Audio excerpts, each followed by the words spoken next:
is a presentation of Fox Sports.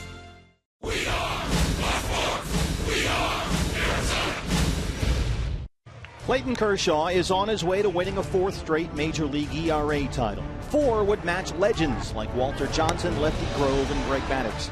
Like it or not, Kershaw is having a legendary season. No pitcher in baseball has won more games. He's thrown their no-hitter, and his string of 41 straight scoreless innings was the major's longest since Brandon Webb 7 years ago.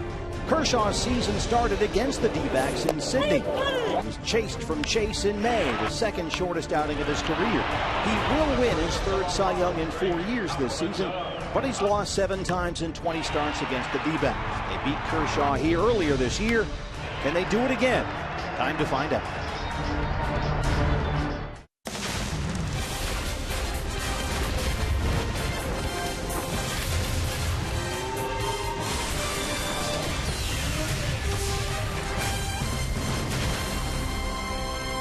Another visit from the Dodgers. We are at Chase Field, where tonight the D-backs get another shot at Clayton Kershaw. He has been dominating this division, 8-1 in his last 10 starts against the NL West with 4 complete games. But the D-backs knocked him out in the second inning here back on May 17th. Now it's Wade Miley who steps up to put the clamp on Kershaw. Matchup of lefties here on Fox Sports Arizona.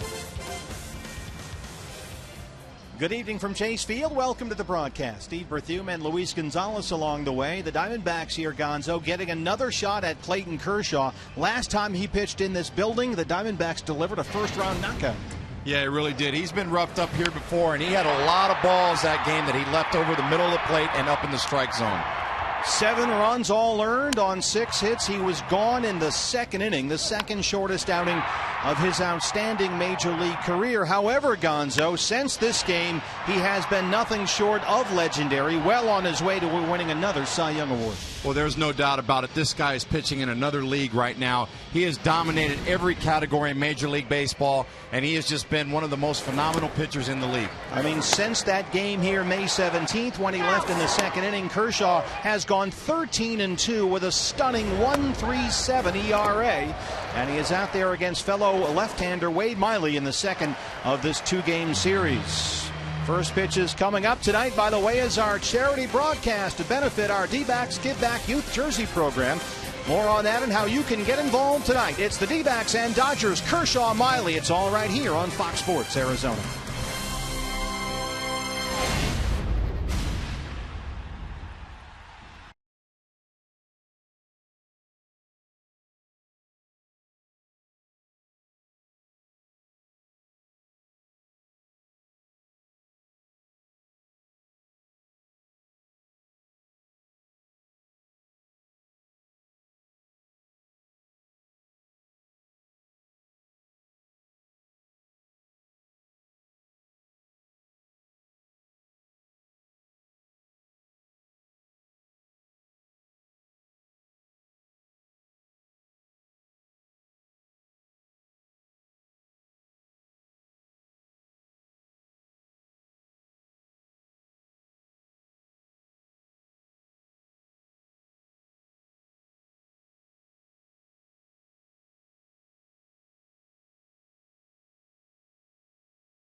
Baseball on Fox Sports Arizona is brought to you in part by CenturyLink, your link to what's next.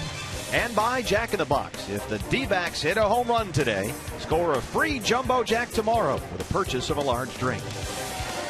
And welcome back to Chase Field. Wade Miley on the hill for the D-backs as they wrap up a very quick 2-game series against the Western leading Los Angeles Dodgers. It is charity night here on Fox Sports Arizona, teaming up with the D-backs for a very special program, their Give Back Youth Jersey program. Throughout the game and through the post-game show, you can call or get online. Call 602-462-3899 or head to the website.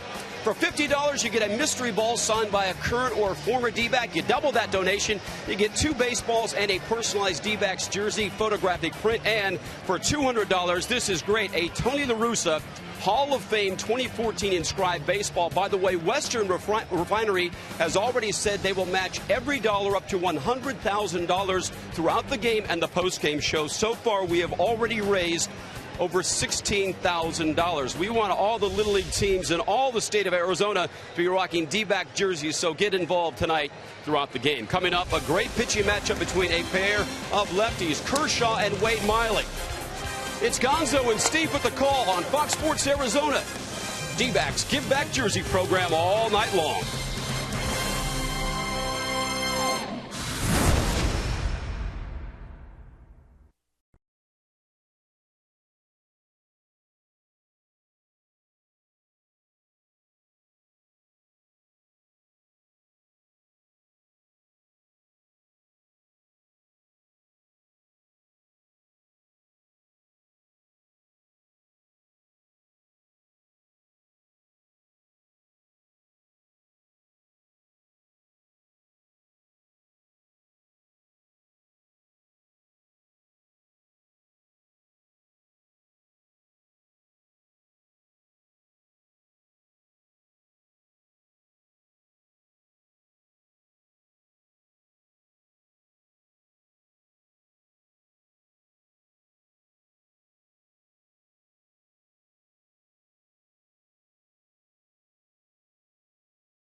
Division opponents, the last NL West team to win a series against the Dodgers.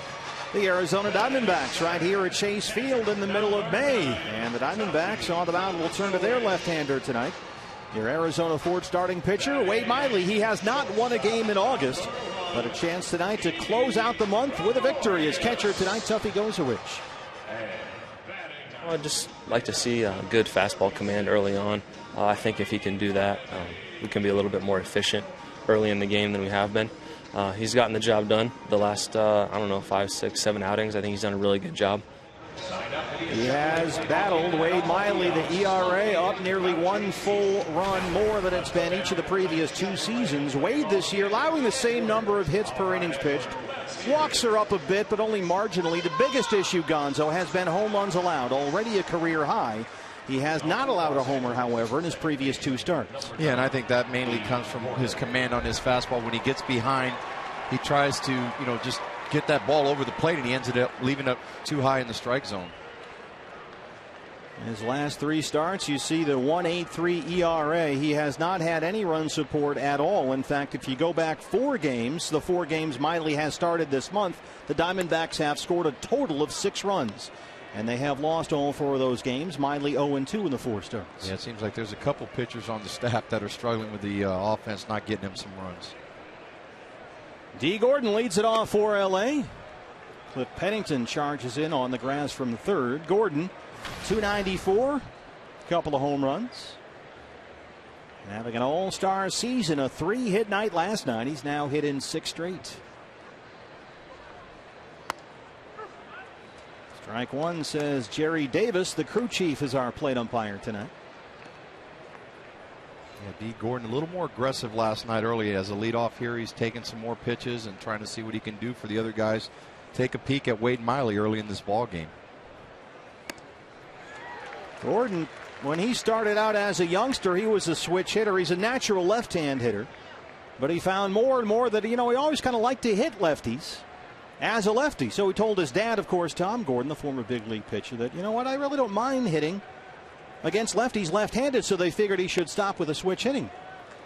And it's worked out well. He gave up switch hitting at 18 years old. And this year, as you see, he's hitting .314 against left-hand pitching. Not only that, being a quick runner like he is, he's out of the box a lot faster going down that line. Just put the ball in play, get it on the ground. Miley runs it full to the leadoff man, who looks at strike 3. D. Gordon caught looking, 1 down in the 1st.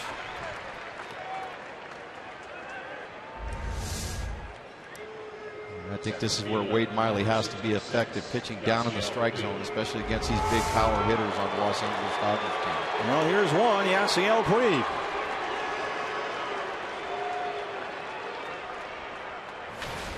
Sixth in the league in OPS, which is on base percentage plus slugging percentage. Hitless last night, a pair of strikeouts. He did walk twice.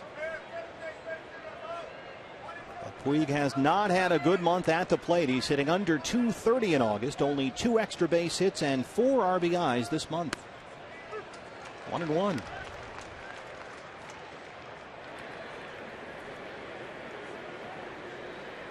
Puig, always the interesting, exciting ball player in this league. You never know what you can get out of him every night at the ballpark. Well, the production has been down this month, and Don Mattingly said the numbers career against Miley does have a homer. Mattingly says Puig has looked a little tired lately. Thinks more than anything it's kind of a lack of energy. Ends up being just the little things you see on the field, body language type stuff. Waves at that one, 2-2. It's almost like he was guessing on that pitch, thinking he was going to get a good one. Saw it out of the zone, already had committed to it. Look at the difference. 351 in July. August has been tough. 2-2 misses inside. He runs it full on Gordon. Now it's 3-2 on Puig. He's already an exciting player. I think what would put him in that next category as a superstar player is if he can get more consistent in those months and not have an on month and off month. He takes a 1-out walk. You forget he's still just 23 years old. This is the lineup, and it's a different looking lineup for Don Mattingly. Against the left-hander Wade Miley, you've got no Crawford, no Ethier, no Gonzalez out there. Gordon and Puig. Kemp is in right again. Ramirez at short. Scott Van Slyke, who has just owned Wade Miley, gets the start in left field. Justin Turner moves from third last night to first tonight as Gonzalez sits. Ellis, the catcher, and Rojas will play third. Those numbers from Van Slyke, we just got to keep everybody off base when he comes up to the plate. He has been a problem for Miley.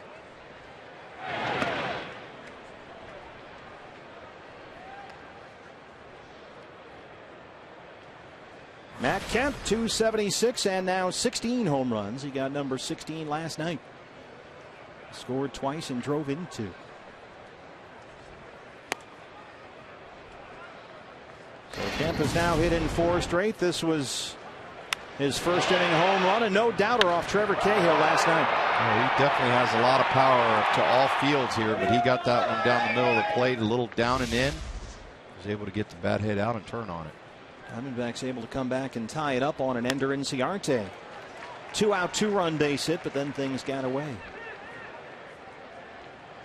You talk about a guy who likes hitting here. He's second among active players with home runs here in Arizona with 26.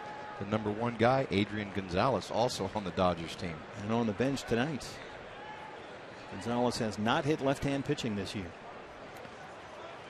Nice block by Tuffy Gozawish, and Miley having issues throwing strikes so far. 15 pitches, 9 of them for balls. Well, you think in the back of his mind he knows he's got to have his on game here to try to keep the score down, especially going against a guy like Clayton Kershaw, the way he's been pitching. And remember, Miley struggled badly with his command his last time out. 6 walks in 6 2/3 and a no decision at Washington. Turned out to be a 1-0 D-backs loss. Swing and a miss. It's 2-2. Although Miley in that game pitched out of jams throughout the ball game, he really battled. Got 3 double plays behind him to keep the game scoreless while he was out there. And he pitched very well in his start before that at Miami. 7 innings of 4 hit ball with 9 strikeouts. Lost that one 2-1. And he cannot find the strike zone right now. He has run it full to the first 3 Dodger hitters of the evening. The best pitch he's thrown so far right here to Kemp was the changeup earlier. He threw it down and away. Got to be able to establish that fastball command. Be able to throw those other pitches. Hanley Ramirez on deck. Another 3-2 pitch from Miley. I'll check on Puig. Puig had a stolen base last night. He's 8 for 15 on the year.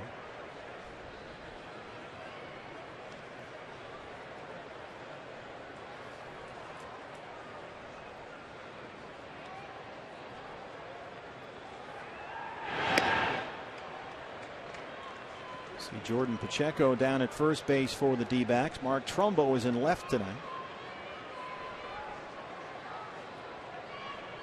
He's taking a lot of ribbing right now from his own teammates in the Dodgers dugout.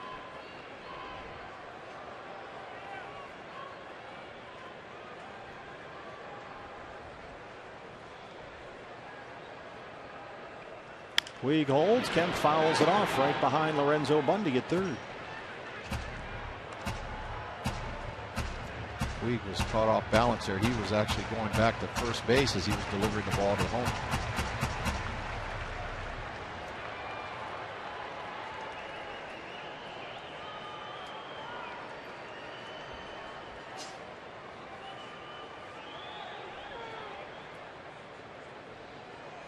Puig holds again, and Kemp strikes out. 2 down.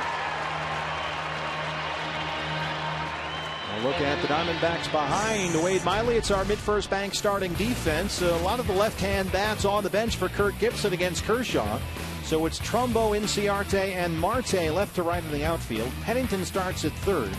Didi's in there at short. Aaron Hill at second. Pacheco, the right-hand bat, at first. And Tuffy Gozawish behind the plate.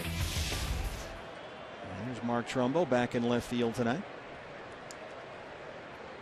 I'll tell you, Wade Miley, good change up there. He threw a couple of them, and Matt Kemp was able to get him out. 2 down for Hanley. Ramirez 1 for 4, a single last night. He scored a run. He's in there at 273 on the year. Just back in the lineup on Sunday after missing 2 weeks with a right oblique strain. Just has not been able to stay healthy this year.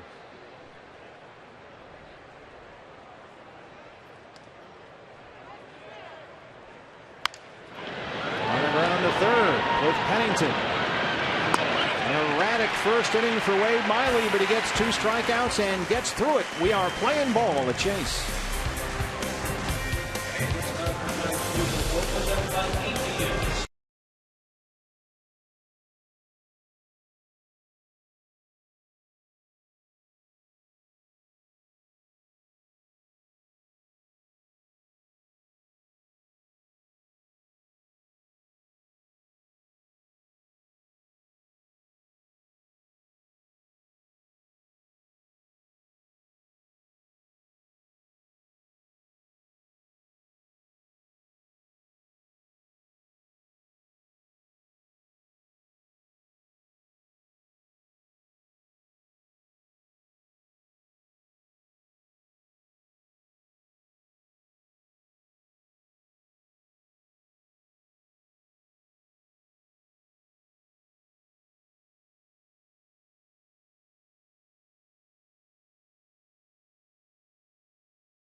favorite starting pitcher for Los Angeles. It is Clayton Kershaw tonight, going for his 16th win. That would match his total from all of last season, on his way to what will certainly be his third Cy Young Award in the last 4 years. Aaron Hill, your thoughts?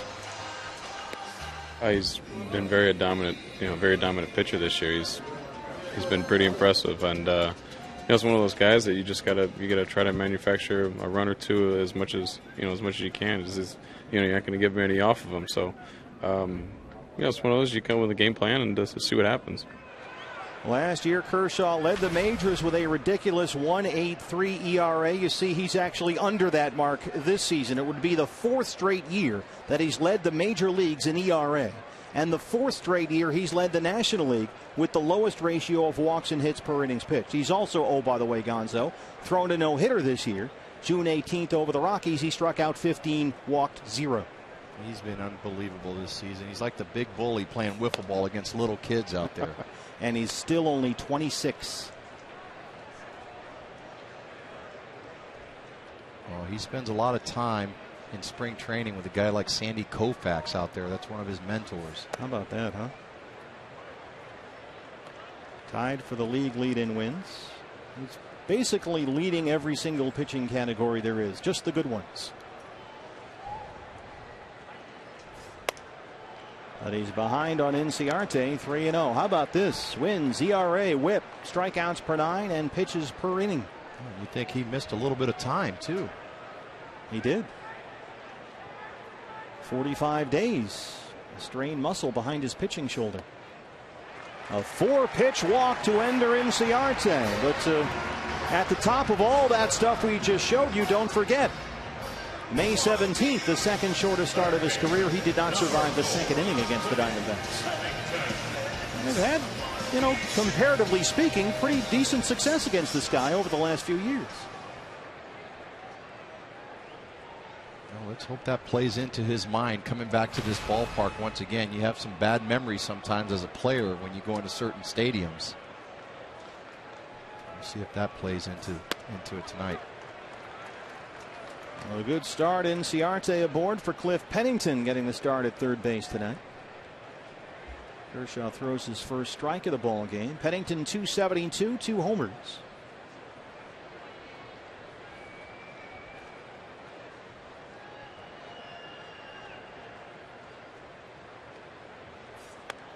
You've got Lamb, you've got Montero, you've got Peralta, all left-hand bats, all on the bench for Kirk Gibson tonight. What do you think? Well, I think he's got a couple in there. He's got Didi and Ender, but I would have liked to seen some of them other guys in there just take a shot at him, because of the simple fact we're getting ready to come into September. There's going to be a lot more youngsters coming in, and this is the future here for the Diamondbacks. Keep an eye on Inciarte, who was 11 for 13 in his stolen base attempts this year. This is the lineup for Kirk Gibson tonight. Inciarte, Pennington, Hill. Trumbo back and left in the cleanup spot. Marte plays right and bats 5th. Jordan Pacheco's right-hand bat is in there at first base. Tuffy behind the plate. Didi at short. A ball and a strike to Cliff Pennington. That's in there, 1-2. That's that hard slider with a late break on it. Pennington thought it was a little bit up in the strike zone. And Cliff Pennington is having an outstanding month of August since he came back from that thumb injury.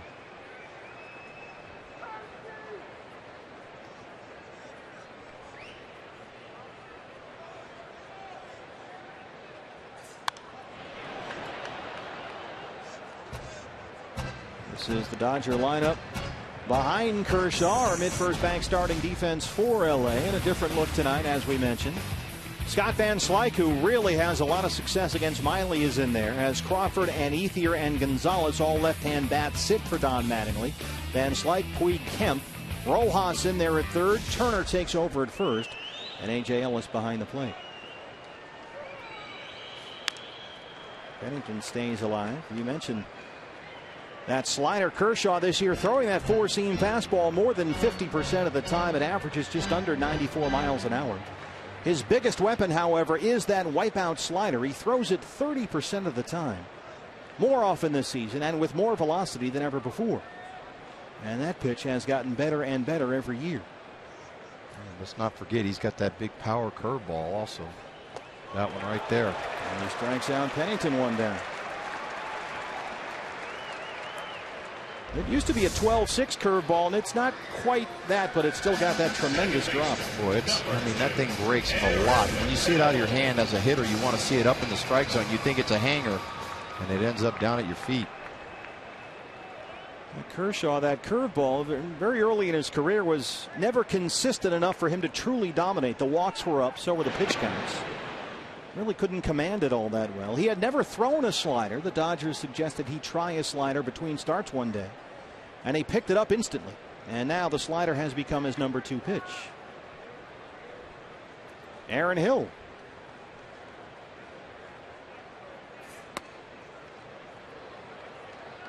Well, you think in baseball now, all the bright young stars we have right now, Paul Goldschmidt, Kershaw's, your Trouts. And there's a great, bright future, and they're all good kids. Giancarlo Stanton. Stanton. Yeah. I mean, these are young, bright players where these little leaguers and travel ball teams, these guys all idolize these players. Aaron Hill hits a fly ball to Van Slyke, still backing up off the track, and that's the second out.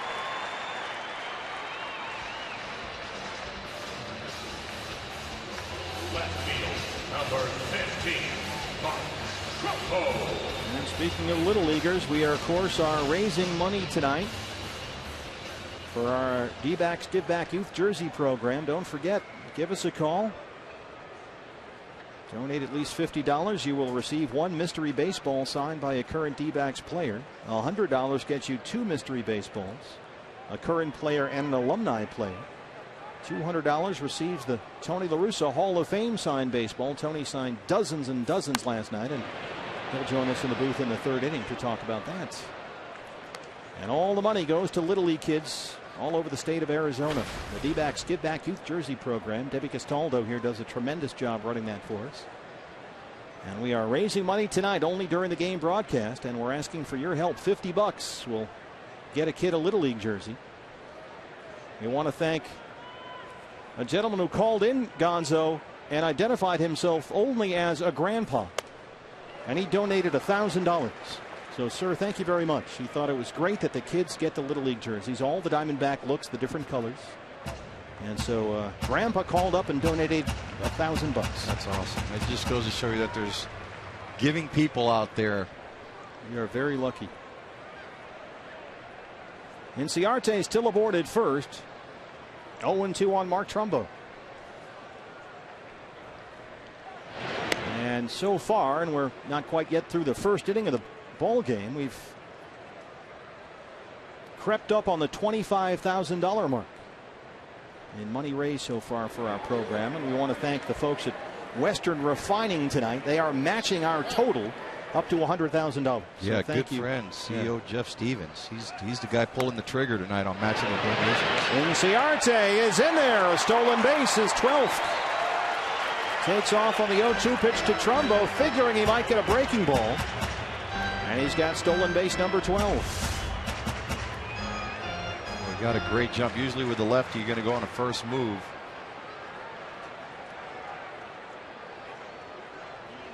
Nice job going to the outside part of the bag. Bill Cuzzy, the second base umpire tonight. So Inciarte in scoring position. 2 outs, a 1-2 count on Trumbo.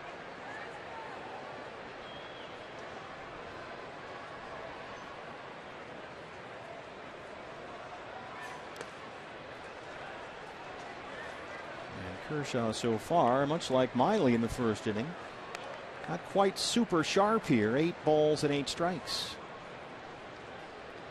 Yeah, both guys just look like they're just trying to find themselves right now up on the mound. What do you think his motion here when he goes into the set with his arms raised way over his head, Clayton Kershaw? Well, you know, he's a little bit different. Here he is right here, sticking it up, coming down.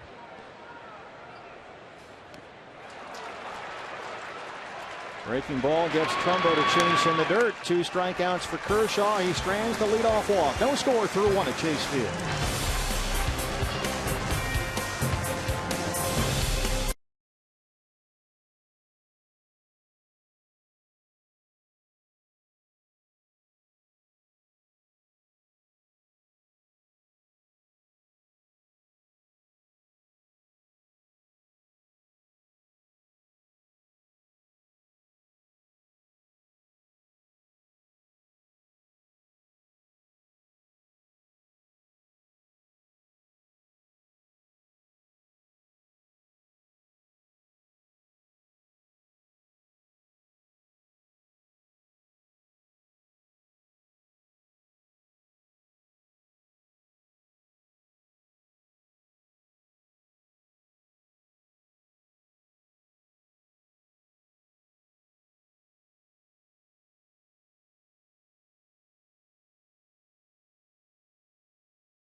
and his beard.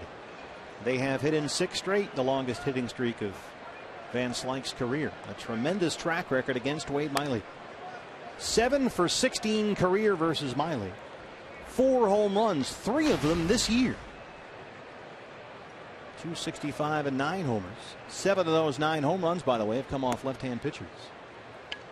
And Van Slyke, you go back all the way to the first game of the year in Sydney, Australia. A double and a home run against Miley at the SCG in his first 2 at-bats of the season. This is a guy that Wade has just had a lot of trouble with. There's a strike, 2-1. You got to think Wade knows that, so he's going to try to switch it up, trying to figure him out.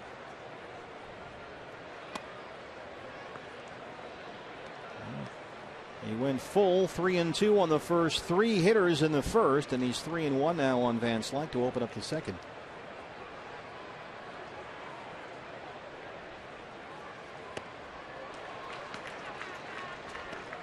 Van Slyke was guessing there. He thought he was going to get a fastball. He got a little changeup. That's been Wade Miley's best pitch so far in these first 2 innings.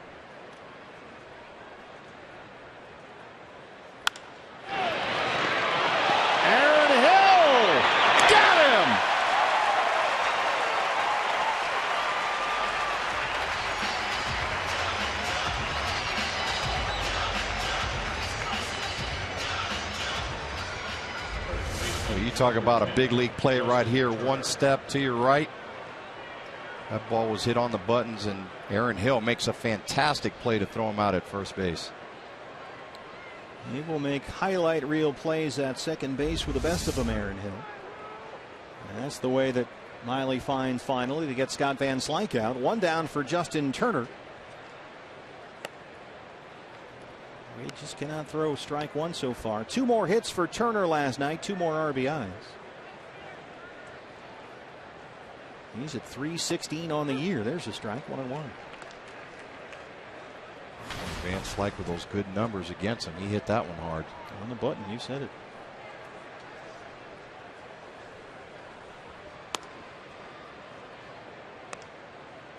Turner .316. This is a guy who in 5 previous seasons in the big leagues was a .260 hitter. But he has been the answer to the Dodgers' issues all over the infield, usually at third base with Uribe missing so much time. But he will get the very occasional start in other spots, getting the start at first base tonight with Gonzalez getting the night off against the lefty Miley. Gonzalez hitting only .185 against left-hand pitching this year. Wade Miley, Gonzo, cannot find the strike zone. He really can. His fastball command has been all over the place. His best pitch for strikes to me has been his changeup. 18 balls and 14 strikes, 2 walks, 2 strikeouts. And eventually to this team, if you keep pitching behind, they're going to get you sooner or later. So he's got to try to zone in here and get ahead of the hitters. What's your approach if you're a Dodger hitter and it's clear at this point that Miley is not sharp tonight?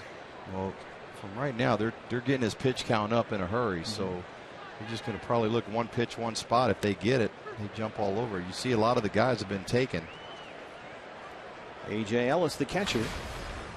186, having a down year offensively. A lot of injuries for A.J. Ellis. But he had a couple of singles in the ball game last night.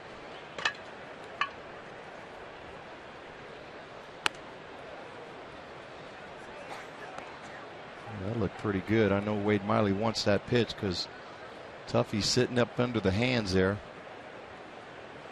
Same pitch he got Hanley Ramirez to ground out on, but A.J. Ellis wasn't biting.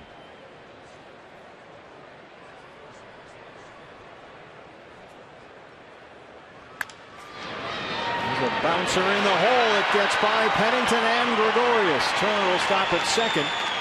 And Ellis is aboard. First hit of the ball game.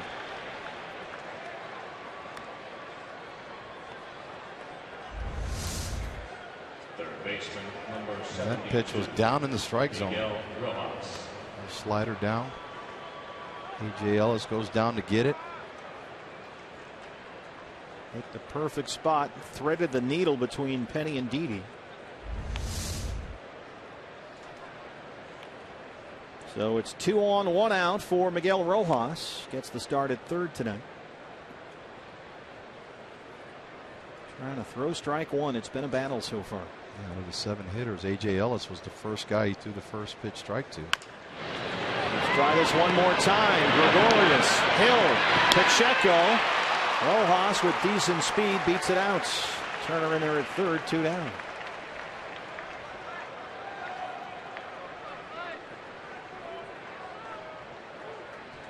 Pitcher number 22, Clayton Kershaw.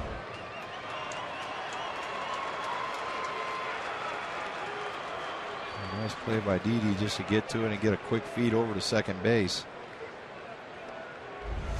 Rojas beating that double play out. It brings Clayton Kershaw to the plate and rolls the lineup over. They will clear the pitcher's spot. Rojas at first with Turner at third.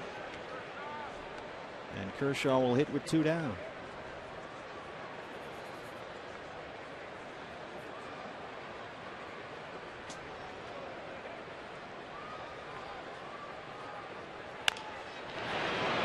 Bounce to first. Jordan Pacheco. Foot race to the bag. He wins it. And once again, Wade Miley flirts with disaster but escapes. Still scoreless.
Arizona teaming up for our annual Diamondbacks Foundation telecast fundraiser to support the D-backs Give Back Youth Jersey program. We're asking you to call here 602-462-3899, or if you want to go online, dbacks.com/giveback to donate. All the money goes to Little League Youth jerseys, D-backs jerseys for kids playing in leagues all over Arizona. $50, a $50 donation gets you a mystery baseball signed by a current D-backs player. For $100, you'll get 2 mystery baseballs, one signed by a current D-back, one signed by an alumni player. A $200 donation or more, you get everything, including the Tony La Russa autographed Hall of Fame ball, which Tony signed dozens of last night. So far, we have raised nearly $25,000 to support the D-backs Give Back Youth Jersey program. This is good only during our game broadcast, so if you can, please call or go online. 602-462-3899 or dbacks.com/giveback. Alfredo Marte, first pitch swinging. Justin Turner has got it.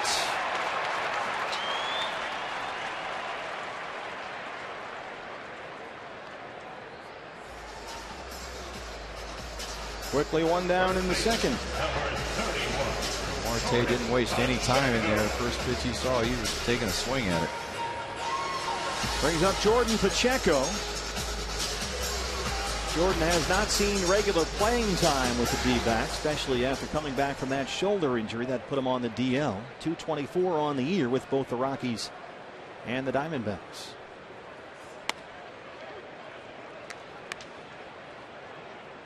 fact, since he came back from the DL, missed 25 games right after he was picked up on waivers from Colorado. He's had only 45 at bats.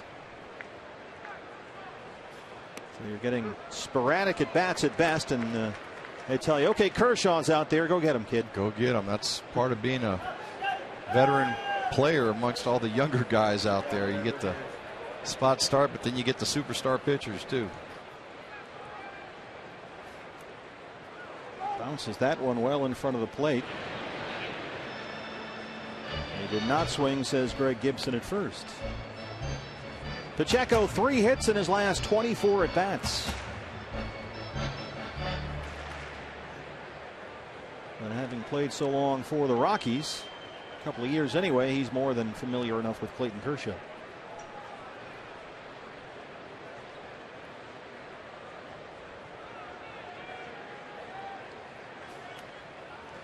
Bounces another one up there. 2-2.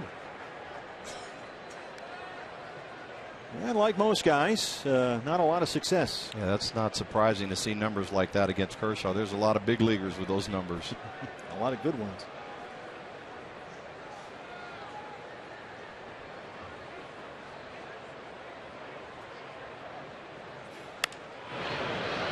Little pop up. Shortstop Hanley Ramirez has it. 2 down.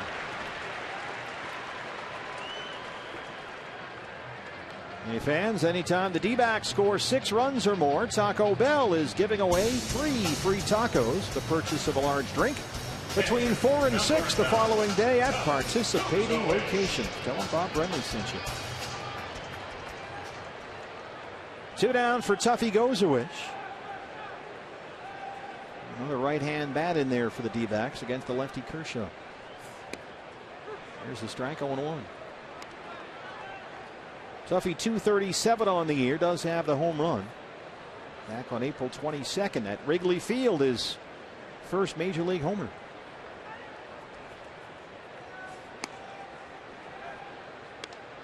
They used to throw the regular baseballs back on the field when you hit your first homer. Now they switch them out there. They're tricky out there. Got to work the trade. Negotiations. You've been through that, right?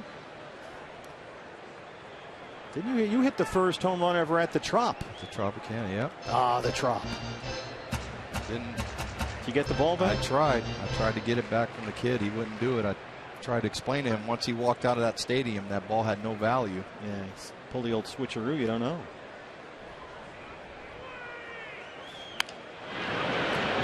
And Sherlock. Oh, Sherles. He was backpedaling in a hurry there. Getting a good one there from the dugout. Looks like Tuffy's going to need a new bat.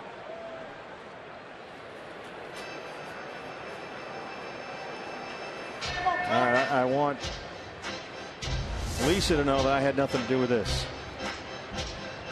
Not my call to run that. That's my disclaimer.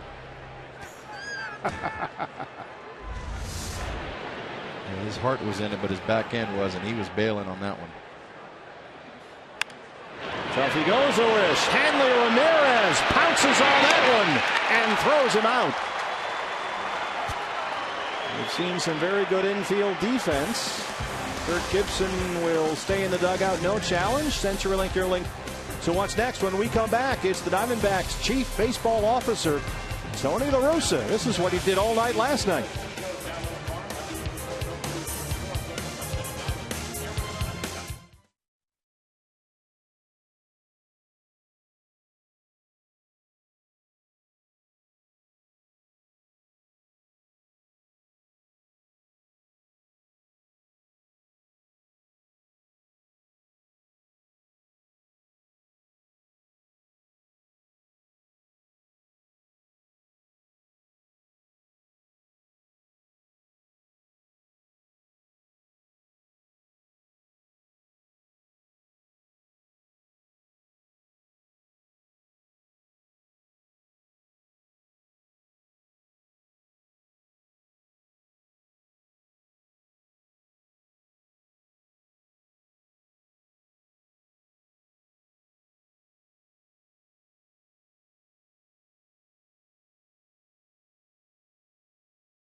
current D-backs Chief Baseball Officer Tony La Russa. Have you gotten used to that yet, by the way? No, it doesn't. It gives you a jolt every time. But I know you signed that a lot last night. We showed the fans some pictures of what you went through to help out with the Diamondbacks Give Back Youth Jersey program. How many baseballs did you sign last night? 500. 500. You know the worst part about it, you get so tired looking at your name. Oh man, it's hard. But no, it's for a great cause. I mean, I didn't realize till I got here what they're doing to provide jerseys for kids. The numbers are incredible, and I know they have big goals to do even more. So again, fans, a $50 donation gets you a mystery ball signed by a current D-backs player. $100 gets you 2 mystery baseballs, 1 current player, 1 alumni. A $200 donation will get you everything, including the Tony La Russa autographed Hall of Fame baseball, which the Diamondbacks CBO signed dozens of last night. How's your hand doing, by the way? It was cramping there at the end, but I was cramping more with the runs that sloppy runs that seemed like everything break the Dodgers needed that one inning they got. You know, I thought we were going to have a real good game. It got away from us. So please give us a call if you can during the game broadcast only. 602-462-3899. Operators really are standing by, or you can do it online, dbacks.com/giveback. D. Gordon, good speed. Tuffy's got to hurry. Pacheco can't get a glove on it, and Gordon's aboard. You surprised at the way D. Gordon has gone from a journeyman, a guy who looked like he might not make it, to an all-star second baseman? I think you never underestimate talent. You know, he always had live tools, live legs. When he hit the ball in the barrel, it carried better than most guys, and he's got a nice arm. So I think a lot of the early problem was just inexperience. So you learn that sooner or later, a guy with tools, he starts repeating some of those fundamentals, and he is what he is now, which is a very good leadoff hitter for them.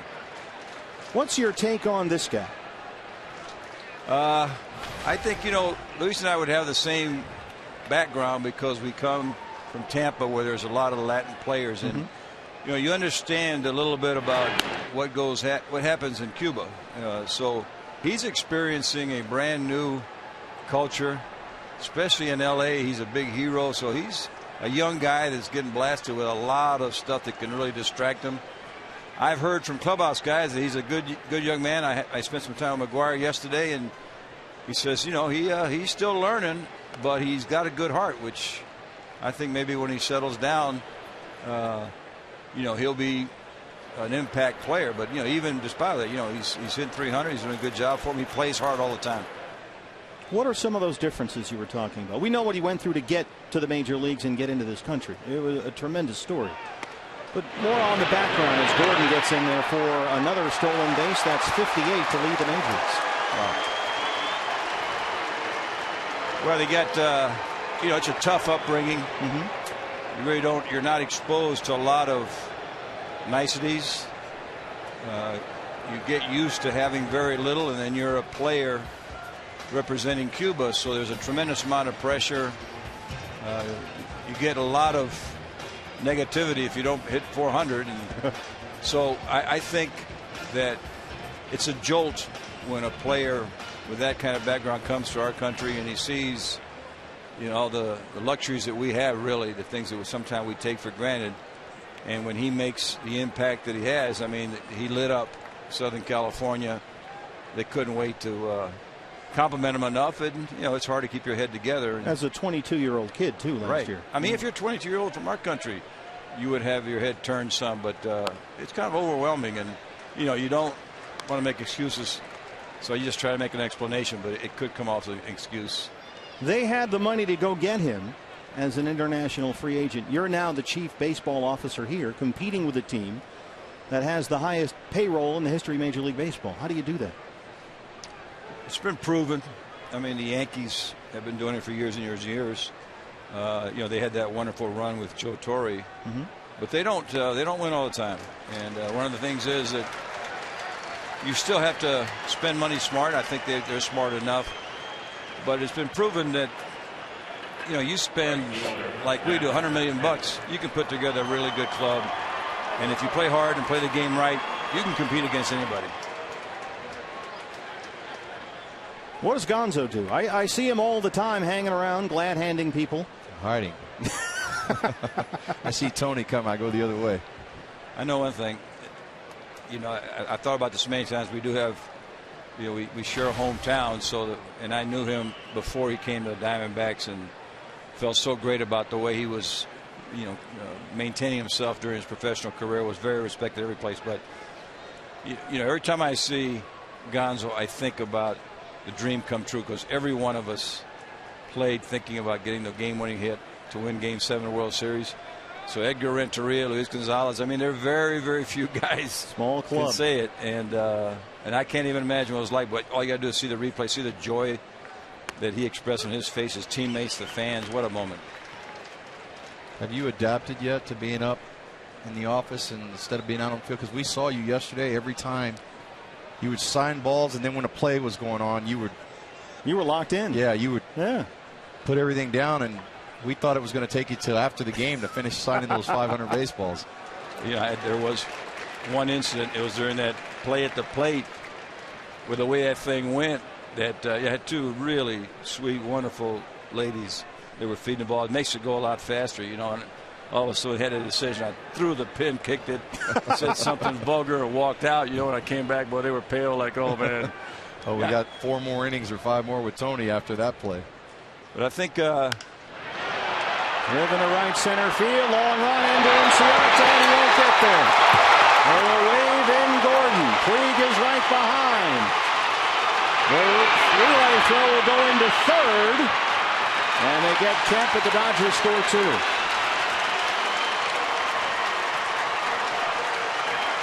Tony, Matt Kemp, it seems like, is finally healthy and is starting to look like the old Matt Kemp that we were familiar with from years ago.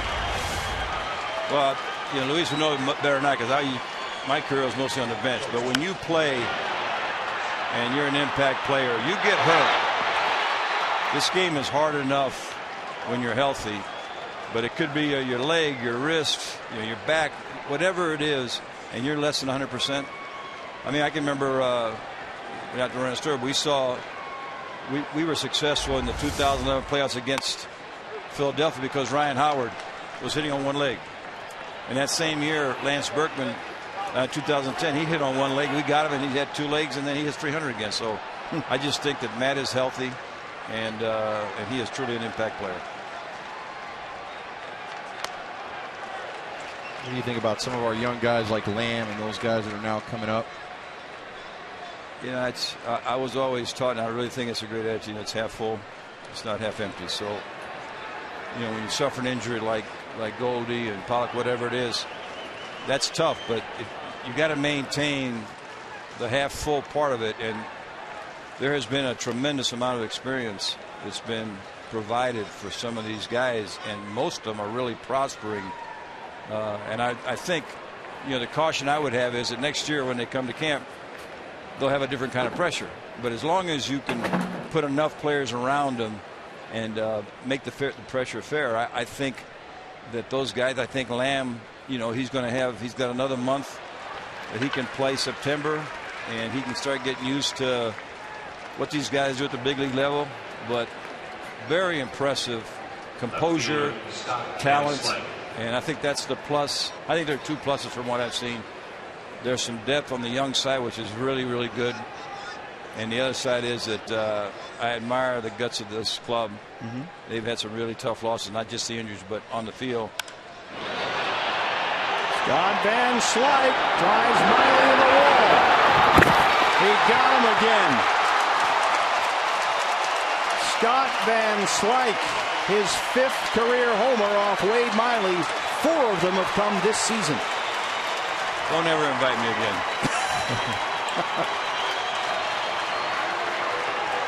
Ouch. There you go. 7 for 11. 4 of the 7 hits this season, home runs versus Wade Miley.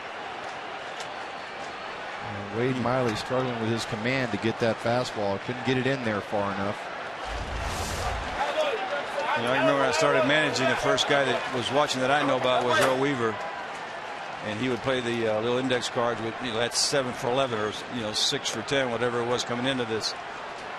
And it's common sense. You know, that wasn't computer. I was just showing, hey, one guy is confident and the pitcher knows it, and you're liable to make more of a mistake because you're pressing. It's this game is, a lot of it is between the ears and human nature, and you know, you feel good in one part. Sometimes you go to a different part, you don't see the ball well, and just never ignore what's going on between their ears.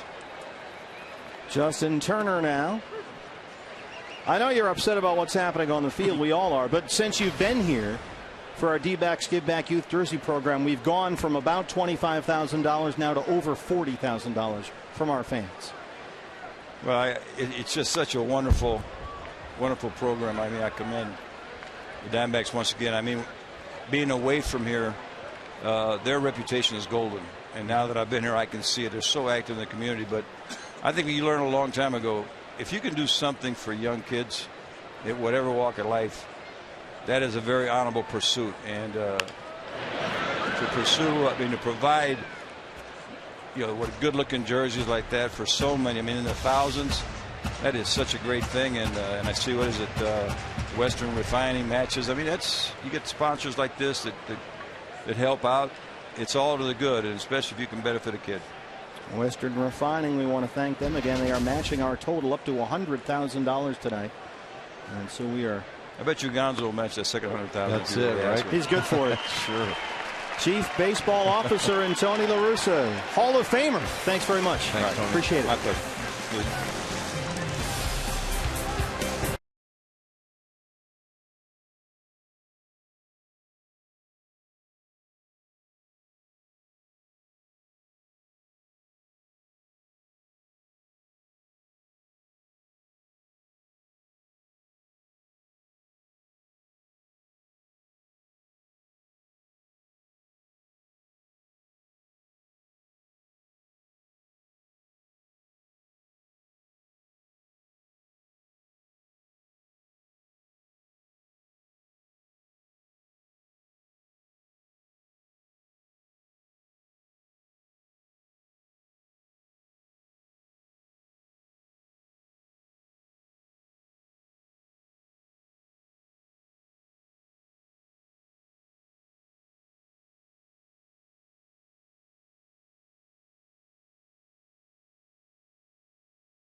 By Matt Kemp, a solo homer by Scott Van Slyke, and it's 3-0 Dodgers. So the Diamondbacks will have Didi Gregorius lead off the home half. Fans, we want to remind you it's time to tweet us your fan photo. Gonzo is on the case. He is a one-man friendly committee. So send us your fan photo with the Twitter and the hashtag and the whole thing, AZ Fan Photo, for your chance to have your fan photo personally selected by Luis Gonzalez and shown in our game broadcast. It's been a rough night so far for Miley. And he just, Gonzo, cannot get Scott Van Slyke out. Well, you really can. I mean, Van Slyke is just thriving every time he comes into the batter's box facing Miley. A home run, and the first time up, he hit the ball right on the head. Yeah, Aaron Hill made that diving play. Yep. 5 career homers for Van Slyke off Miley, 4 of them this year. So D-backs in a 3-0 hole as Didi leads off the third against Kershaw. 215 and 6 home runs. I want to thank CBO Tony La Russa, CBO and HOF. Yeah. A Hall of Famer who spent the entire night last night signing baseballs for our D-backs Give Back Youth Jersey program, our fundraising telecast during the broadcast only tonight. And so far our fans have responded in force as always. Diamondback fans answer the call, and we're over $40,000 now. Yeah, and meanwhile, while that was going on, Richard Lynn heard about the other grandpa who donated $1,000, and he called in with a $1,200 donation of his own and challenged the grandpas out there that can afford a donation of any kind to make it for a great cause. So now it's a grandpa challenge out there. So don't forget, fans, if you want to do it online, it's dbacks.com/giveback, all one word, dbacks.com/giveback. Or you can give us a call, 602-462-3899. 602-462-3899. And a special thank you to Western Refining, matching our total tonight up to $100,000. And all the money goes to buy Diamondback jerseys for Little League kids and keep Little Leagues alive in our great state of Arizona. 3-2 to Gregorius. Right back up the box, almost took Kershaw's head off. First hit for the D-backs. Leadoff man aboard.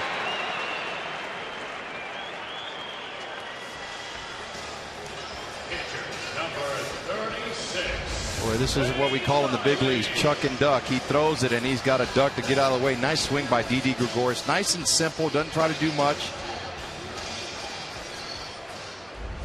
Those are scary when they come right back at the pitcher. Not a lot of time to react. Rojas at third will come in on the grass with Miley up there. And Wade gets the bunt down, a little too hard, back to the mound, but Kershaw will play it safe and get the out at first. Thought about trying to get the lead runner, but they'll settle for one. Gregorius at second, one down, and here's Ender Inciarte.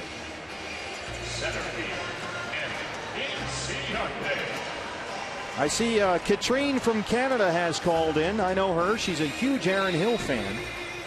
And so, hi, Katrine. Thanks for calling in. She has donated. We've got calls from North Carolina, Oregon, Minnesota. Lots of calls from New Mexico, all raising money tonight. So there you go, Katrine. Thank you very much. That's awesome. See you out here soon again. She comes out every year. Comes in from Canada. A lot of love from Canada. Oh, Canada. The true north, strong and free. Inciarte, a walk and a stolen base his first time.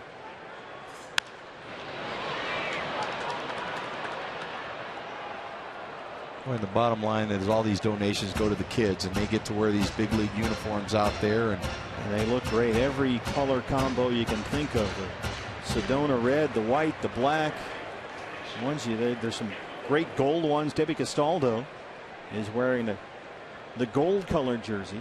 There's camo jerseys, everything. All the Little Leaguers dressed up as D-backs. And as Derek Hall, our CEO and president, told us last night, it helps keep some leagues alive.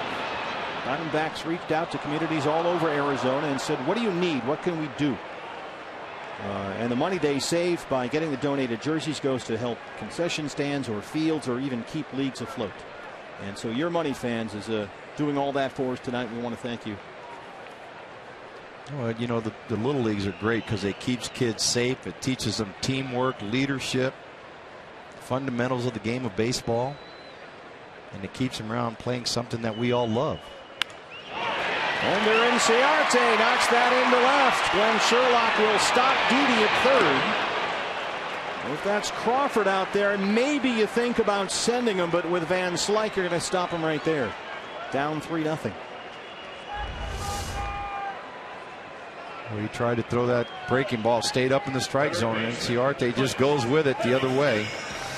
Ender 7 for his last 16 with runners in scoring position. He has really developed a knack, Gonzo. We saw this last night of just slapping it into left field or through the infield in that type of situation. Yeah, just and hitting it on the ground or line drives. And that's what you're supposed to do when you're in the leadoff. You definitely don't want to put the ball in the air. So first and third, one out for Cliff Pennington, who struck out his first time. You got two lefties there back to back getting base hits off Kershaw. Gregorius and Inciarte. You want to try to get this run in any way you can to try to cut into that lead. Dodgers up 3-0. You want to try to get one back here if you can. A single by Gregorius right back up the box to lead off the third. Miley bunted him over. Inciarte a base hit to left. And a 1-0 count on Pennington.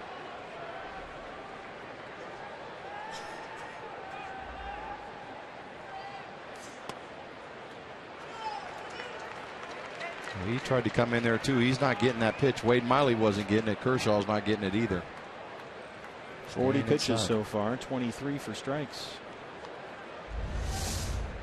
Jerry Davis, the crew chief, the plate umpire. Fastball just running in off the plate.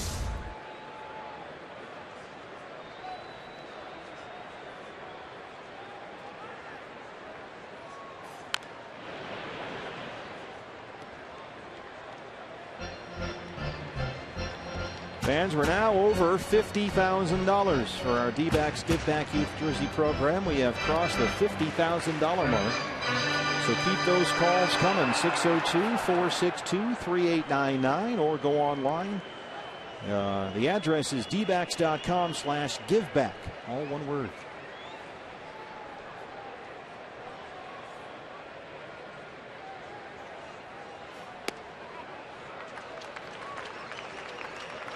Three and one. This is a group out of Tempe, and one of the versions, the old school black, purple, and teal. Different colors for all the leagues all over Arizona.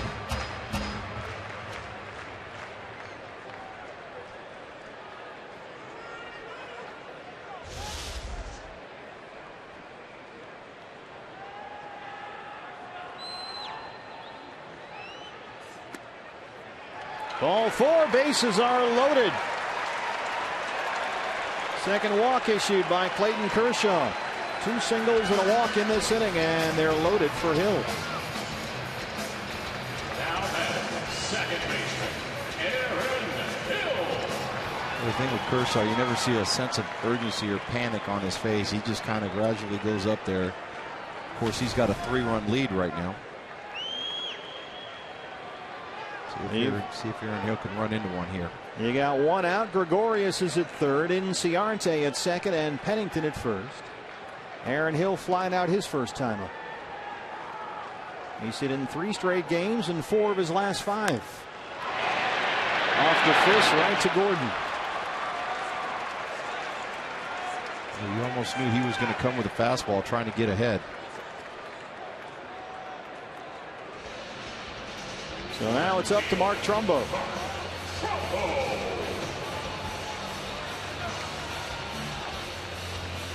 Mark struck out to end the first. Big RBI spot right here. He's got 15 RBIs in 23 games this month. He's hitting .310 in August. Need the big hit here. There's a crooked number sitting out there on the bases. This is inside, 1-0. This is the first time all year that Clayton Kershaw has had the bases loaded. It's August 27th, people.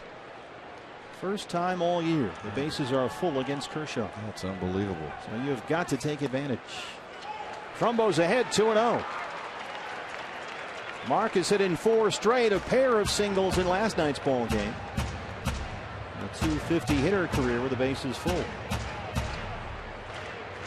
You're sitting up there now 2-0. You're looking dead red trying to get that one pitch. If he throws you anything else, you just lay off of it. He's got to come to you.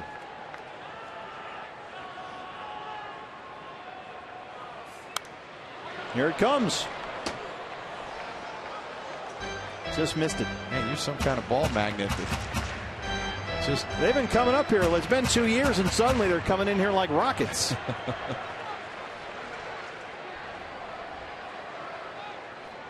I think it has something to do with BB being out of the town, frankly. Did he put a "hit it here" sign up there? He might have done that as a gag. 2-1. Off the fist, little jam shot, fly ball to left, Van Slyke. And the Diamondbacks will leave them loaded. Through 3, it's still 3-0 LA.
from Arizona. I'm sure proud to wear a Diamondbacks jersey. I mean, it's what you dream of. It's the local team, and it's something that you go to the games and you dream about being that guy out there, whatever position it was.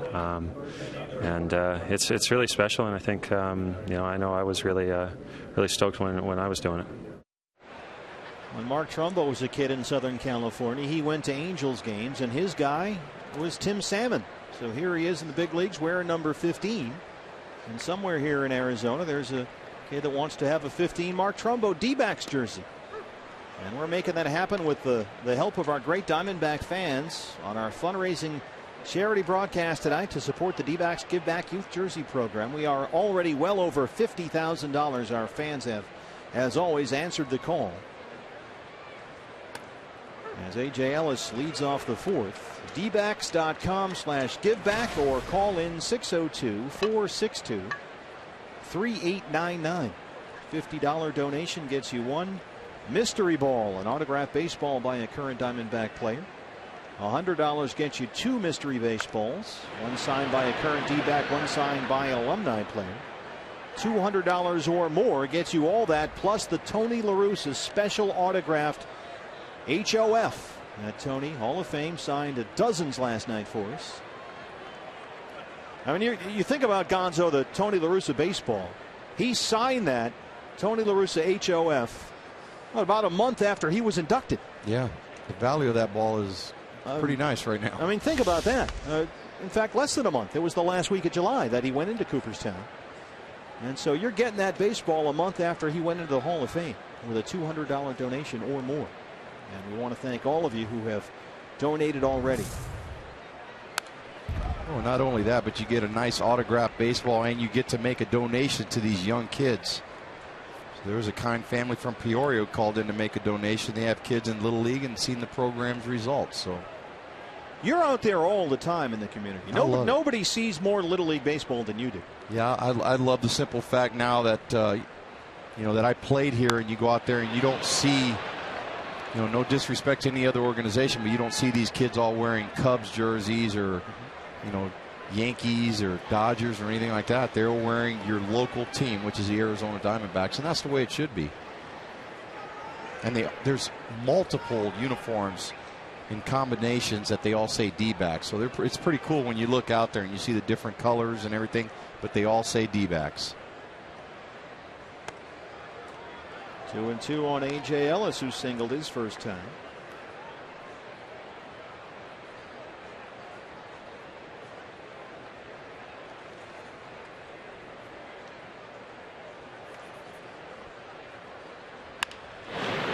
Ace hit, Ellis. He had a pair of singles last night. He's 2 for 2 tonight.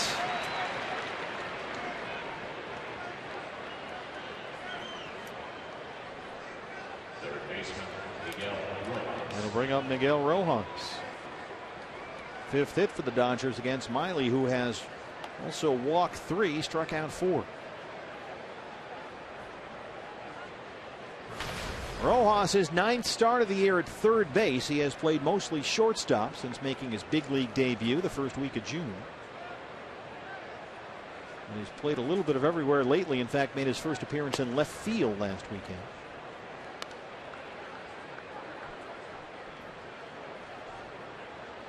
By the way, we want to pass along some more information on our Give Back Youth Jersey program. We are told now that Tony La Russa signed about 500 baseballs last night. We have already sold 300 of them. So if you want a Tony La Russa Hall of Fame baseball and you're thinking, well, I'll call later, call at the back end of the game somewhere, you got to get on it because they're going fast. Already sold 300 of the Tony La Russa $200 donation packages. So thanks to all of you who have called in and got one. The baseball is on its way. Yeah, just take the donation that you make is doubled from Western Refining. CEO Jeff Stevens has stepped up and said whatever donation the fans make, he's gonna double it. They will match our total up to $100,000. Tony La Russa signed all those baseballs last night. And that is a full night's work. And they all say on there, Tony La Russa HOF 2014, signed a month after he was inducted. Yeah, and that gentleman that you see in the background behind Tony, that's an MLB authenticator, so you know that you're getting the actual baseball with the signature of Tony La Russa. It's not every day you get a baseball signed by a guy a month after he went into the Hall of Fame. Pretty good deal. And that was a pretty good class that went in there. You bet. Here's one of our authenticators. They stand the dugout. Double play ball here. Aaron Hill, Didi Gregorius, Jordan Pacheco. They roll it. Well, the double play ball was a real friend for Wade Miley in that last start when he walked 6 at Nationals Park. And it quickly gets 2 outs here in the 4th. He gets in on Rojas, and you see Aaron Hill just already setting up to make the little flip over to the shortstop, Didi Gregorius, to get an easy double play.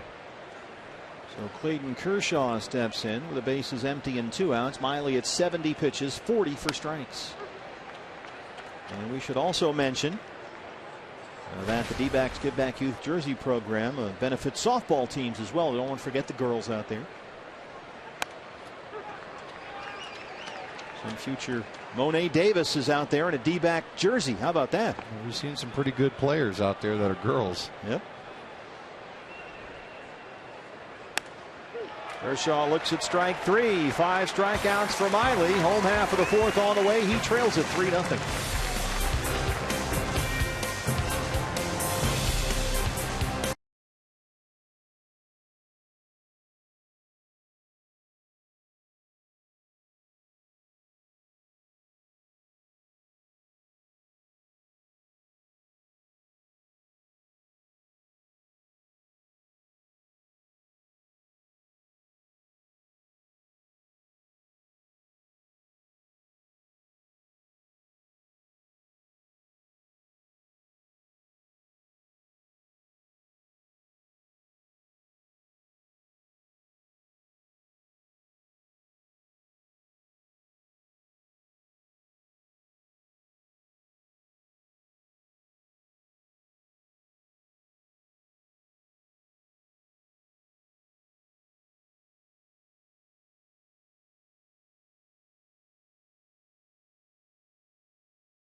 Heritage Day presented by Budweiser. Chase Field be here Saturday, September 27.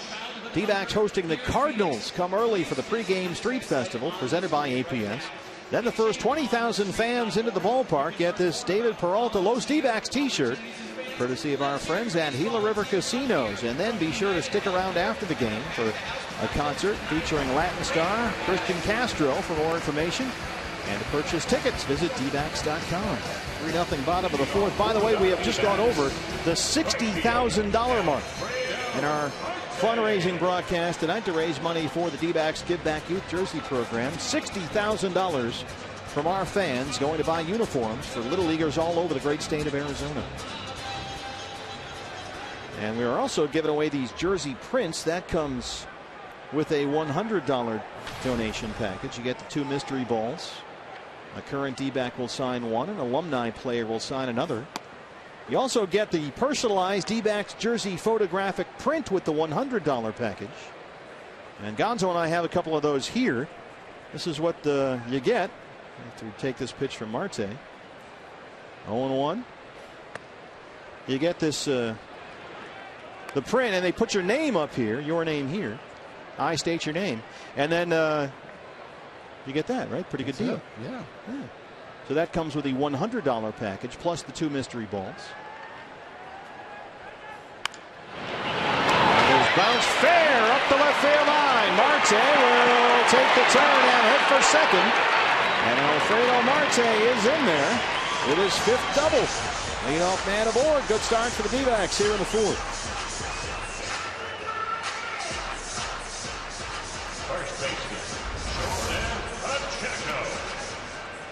got a pitch right over the heart of the plate. Just gets it down the line behind the diving Miguel Rojas. Nice job by Marte. Another start here. We got another runner in scoring position. Now we need to just try to get him in. By the way, those personalized D-backs jersey prints we just showed you, you can get anything you want on those. We've had lots of cool names so far that we are printing up for you from fans that have called in to donate. World Series champs with the number 1 on it. You can do that. Grandpa with number 1. Lots of 44s, of course, for America's first baseman. Nice. We've got special thanks going out to Big Will and Popsicle. Popsicle? Popsicle. I like it. Pacheco smacks that to center. Here comes Puig, and he won't get there. Marte had the hold up. He'll stop at third, and Puig is down as Pacheco gets to second. Now Marte comes in after Glenn Sherlock stopped him. And Slyke is the one that's down. Trainer is running out to left center field to take a look at Scott Van Slyke. Comes Don Mattingly as well. Marte was stopped at third. They saw the ball rolling around out there when Van Slyke went down. And so he came on in to cross with a first D-backs run. It's off of Puig. Van Slyke comes over and turns his right ankle. Ouch. Wow. That didn't look good there. In that. Keep your eye on his right foot. Right there. Slid on that turf.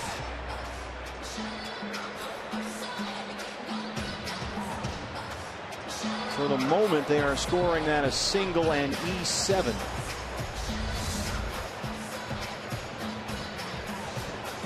And they will attend to Scott Van Slyke in his right ankle.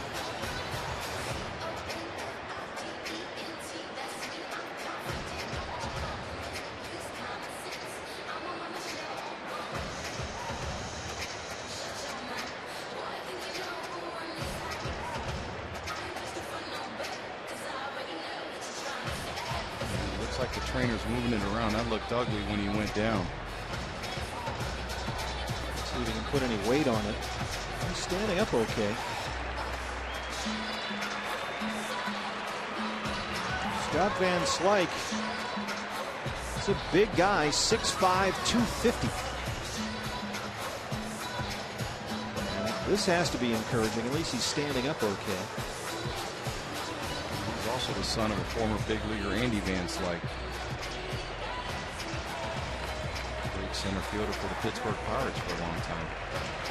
Scott Van Slyke, a 14th round pick by the Dodgers in 05 out of high school in Missouri. And he will walk off under his own power.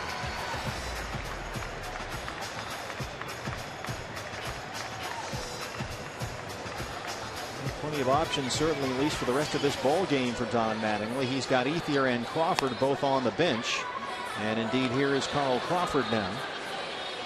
And he will replace Scott Van Slyke in left field.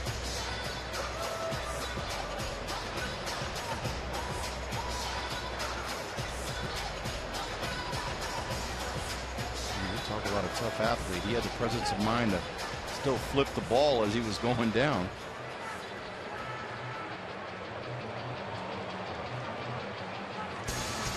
So Crawford takes over in left. He slides into the 5 spot, right behind Hanley Ramirez in the Dodger order. Now in lefty, number 3, Carl Crawford.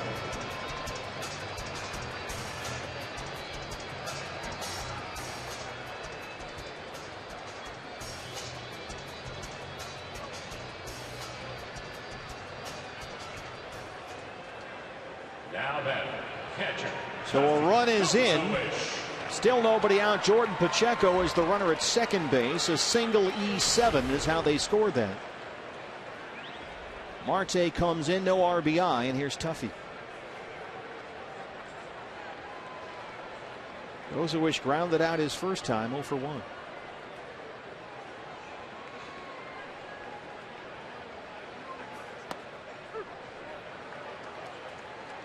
That hard slider middle in.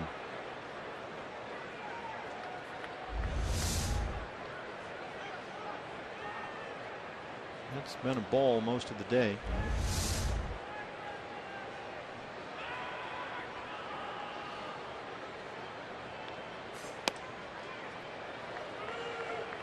Tuffy, when he starts behind the plate, it's usually against a left-hand pitcher in place of Miguel Montero. And good numbers against Kershaw, 3 for 5. So he usually sees nearly the same amount of plate appearances against left-hand pitching that he does against righties. And the splits are about even. 1 and 2.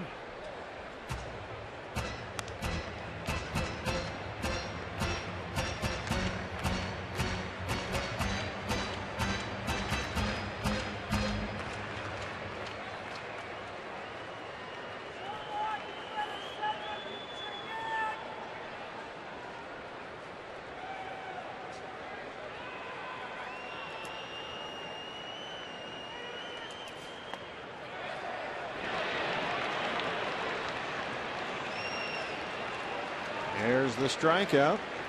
Greg Gibson just nods down there at first. Yes, he went. And that's the first out in the 4th. Shortstop, Check swing there. Jerry Davis was calling it before he even went down to check the first. Yeah.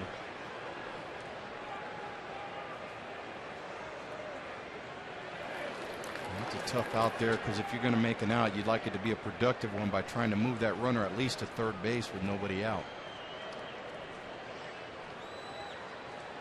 Didi Gregorius, his first time up there. Lined it right back up the box right at Kershaw for a single.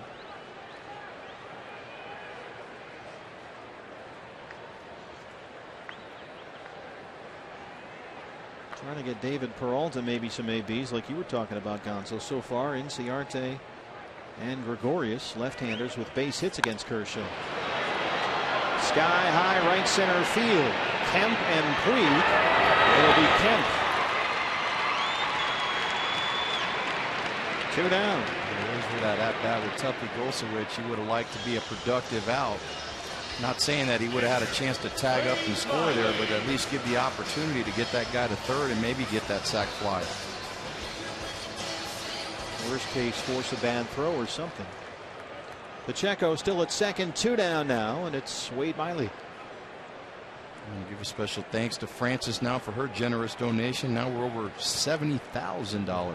Tremendous job, D-back fans. Just outstanding. And every number you hear for that total, double it thanks to our friends at Western Refining. 60 pitches now for Kershaw, 35 for strikes. He has not been super sharp. He stranded the bases loaded in the 3rd. And a run in here in the 4th.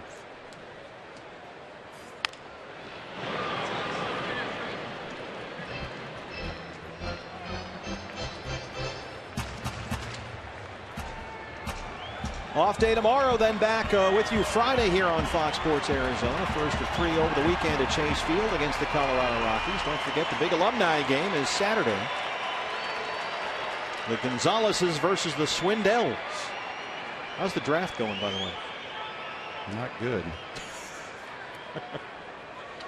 You got that? Then you got our fantasy football league on Monday. I've been more worried about the fantasy football than I have the... You almost won last year. Yeah.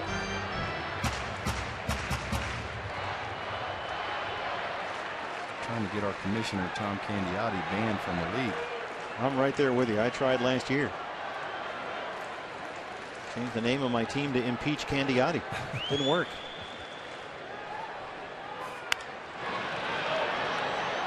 Candy has a stranglehold on our fantasy league. He rules with an iron hand.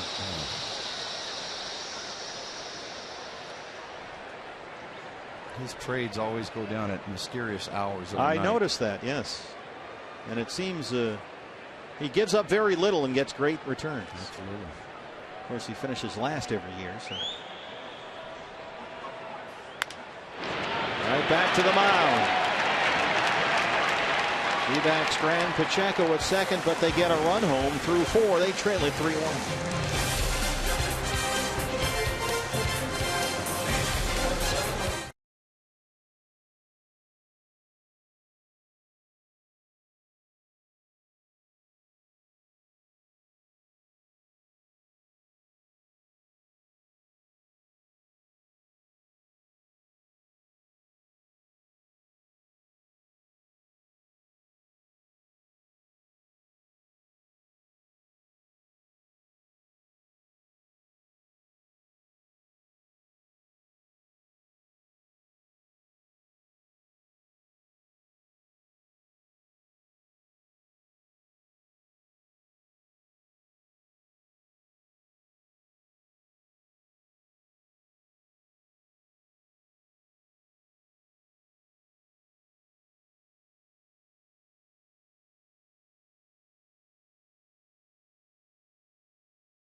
This game's all about confidence all over the diamond, offensively, defensively, pitching.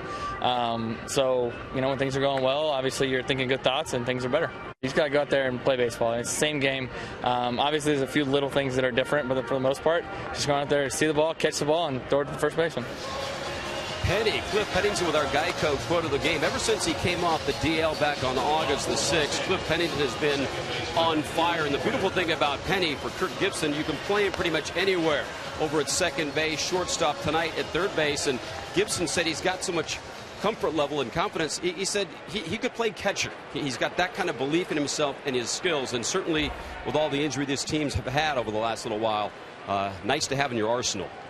Sure is, Brad. In fact, Penny has a set of catcher's gear with all the rest of the equipment. He is the emergency guy. Less so now with Jordan Pacheco here. But he has the catcher's mask and the mitt and the shin guards and the whole thing. All in case we get into an emergency situation. He's at third base tonight, and in on the grass is Gordon. Smacks the first pitch right to Aaron Hill. One pitch, one out in the fifth for Miley. Getting back to Pennington, since his return on August 6th, he's played in 15 games, scored 11 runs. His batting average is .314, so he's come back swinging the bat very well. On base percentage almost at 400, .397. A greeting for Puig.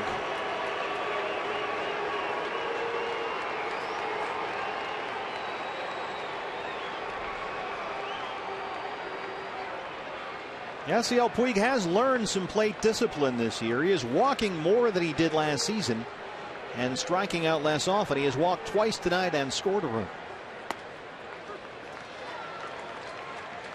In fact, he's putting more balls in play than he did last season. Puig this year has not only cut down on the number of pitches he swings at that are outside the strike zone, he's cut it back by 10%. That's a pretty good chunk. It's made him a much more selective hitter up there. And now when he does swing at a pitch that is a strike, he's making more consistent contact. Mark McGuire, the hitting coach. You remember late last season, opposing teams found that if you threw Puig hard fastballs inside for strikes, you could then get ahead in the count and then get him to chase breaking balls away that were outside the strike zone. He got himself out a lot like that last year. Especially you go back to that NLCS loss to the Cardinals. He struck out 10 times in 22 at bats in that series. One hopper right to Gregorius. 2 down.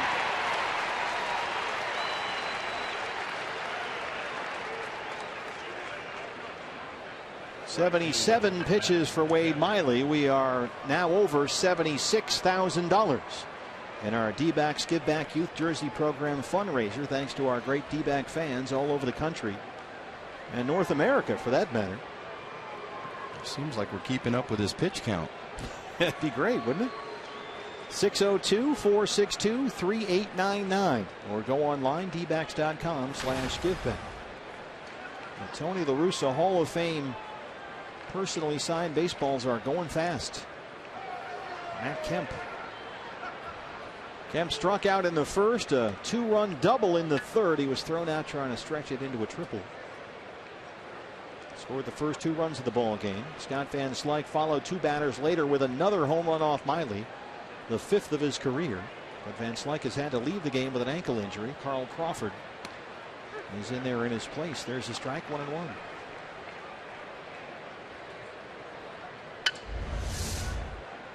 We talked about Wade Miley having to keep the ball down in the strike zone. Nice job by Tuffy framing it. He could just live down there.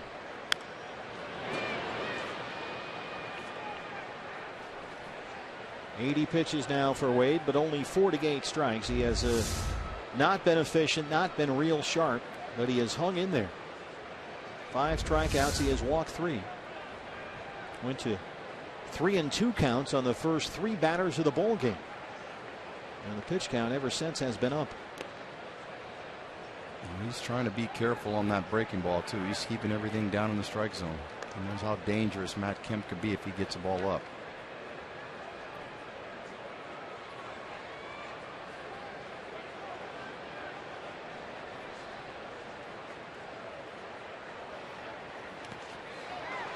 Bases one in the dirt. That completes the strikeout. Now 6 strikeouts for Wade Miley. He has retired 5 in a row. Matt Kemp goes down swinging a 1-2-3 fifth. D-backs trail at 3-1.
Is brought to you in part by Chevrolet. Find great offers at the Chevy Labor Day sale going on now.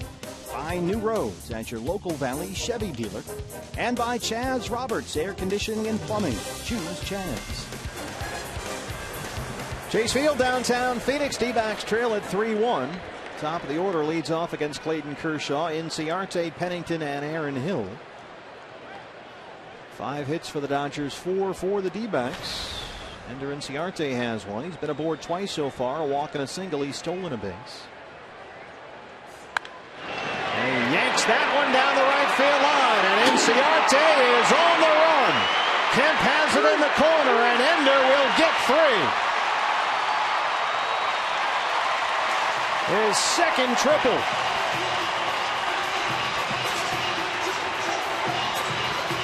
One thing that this kid does, Gonzo, especially in the leadoff spot, and he's done it consistently, he hits lefties. Yeah, he really has. He's done a great job. And the more I see some of these lefties against Clayton Kershaw, they're actually swinging the bat better than the right-handers are, because Kershaw's throwing that slider in on the right-hander's hands, and they're not able to get out on it. He got it into the deepest part of that fence down there by the LA bullpen. Here's Cliff Pennington, walked his last time up. What's the learning curve for left-hand batters against good left-hand pitchers? What worked for you? Well, I think you try to keep your front shoulder in there. The biggest thing is not to bail out on those guys. You don't see a lot of left-handers in the game. There's primarily a good percentage of the pitchers are right-handers. So what you would try to do is try to stay to the middle of the field, and that keeps your front shoulder in there. Let's take a look. Kershaw tries to come inside here. He stays inside with everything and reacts to that ball in. And he knows right there he's got a chance for 3. On base for the 3rd time in 3 plate appearances. How about that? National League rookie since late June. 1 and 3.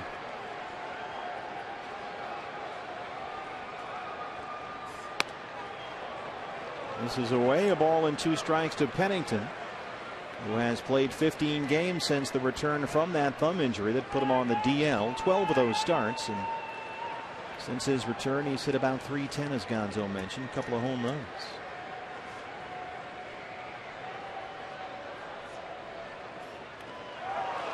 That one rolls away from A.J. Ellis as Pennington strikes out. Inciarte stays put at 3rd.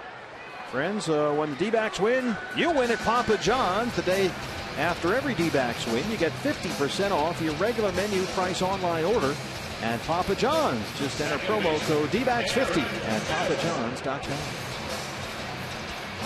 One away for Aaron Hill. That's 4 strikeouts for Clayton Kershaw.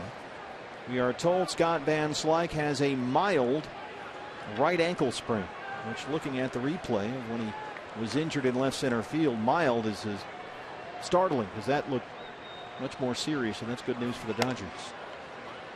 You're right. When we first saw him go down, that didn't look good. Foot was bent sideways. It just looked bad, but a mild right ankle sprain, we're told. 70 pitches for Kershaw, only 42 for strikes. He has not been tremendously efficient.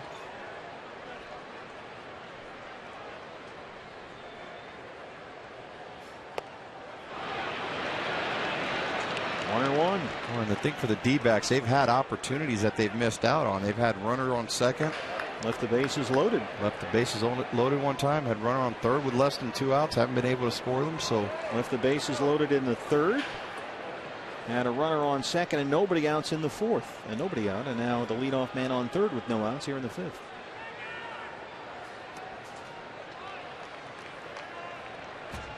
Facing a guy like Kershaw, you definitely have to take advantage of those situations, get those runners in any way you can.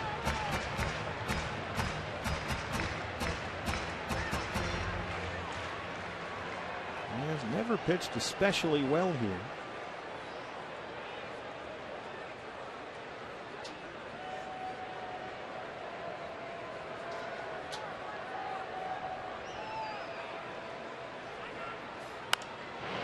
One is popped up. Ramirez at short. And then Inciarte on third to lead off the inning, and 2 unproductive outs will bring up Mark Trumbo. That's not going to do it. Trumbo once again coming up with a man arm in scoring position with 2 outs. Let's see if he can get another. See if he can pick up his first hit of the night here. Last time he was up at the plate, he had 2 outs and bases loaded and flied out to left.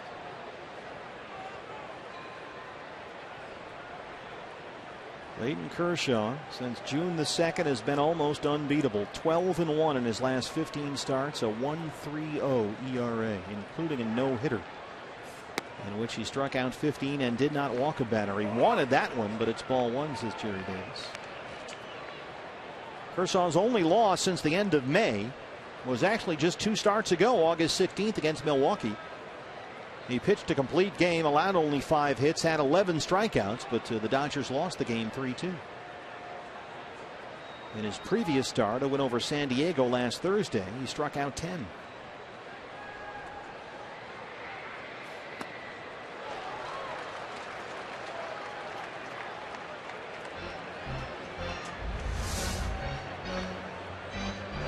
That slider. That is a real weapon for him. Mark still looking for his first hit against Kershaw. That slider breaks vertically more than 4 inches. It's got big drop on it. Among the biggest in the majors. That's off the plate. Or a foot. That's why I'm thinking that most of these left-handers are seeing him well, because they're really not getting that slider. That slider's barreling in on these right-handers on their hands. It's so big and it has so much on it, it almost kind of works as a cutter.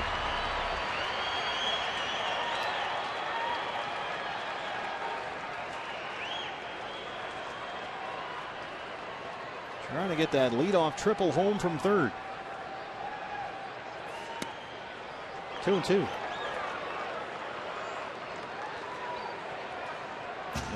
Kershaw essentially a 3-pitch guy. There are 3 really good pitches, 4-seamer, slider, curveball. Just about all he throws these days, but he's never been better. His strikeout rates, his walk rates, his ground ball rates have all improved. And he's really trying to be careful on Trumbo and keeping the ball down. He knows if he gets one up with his reputation to hit one out of here. Inciarte, a leadoff triple. He stays at third. Through 5, it's 3-1 LA.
.com, all your online local sports coverage. You'll get post-game reaction from the D-backs clubhouse. Jack Gerter, there he is, working away.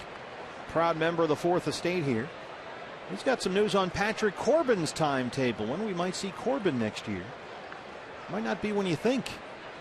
And Tyler Lockman on the Sun Devils season opener tomorrow night against Weber State. That'll be a barn burner. All that and more right now, FoxSportsArizona.com. I guess he should have a good team again this year. Hanley Ramirez, first pitch is out to right center, and who else is there but Ender Inciarte? 6 in a row set down by Miley. Ramirez is 0 for 3. Boy, every day you're looking at Inciarte out there getting more and more starts. You could see him feeling more comfortable out there, and he's definitely not playing like a rookie. Him and Peralta have really stepped up to be two of the leaders on this team, really, with all the injuries, and they've shown the most consistency out of everybody. Ender has really hit well lately. He's hit 300 in August. He's getting on base at a 340 clip. Here's Crawford for the first time tonight. Took over for Scott Van Slyke, who homered off Miley in the third and then injured himself in the fourth. We're told it's a mild right ankle sprain for Scott Van Slyke, so Crawford has come in there, not originally in the starting lineup.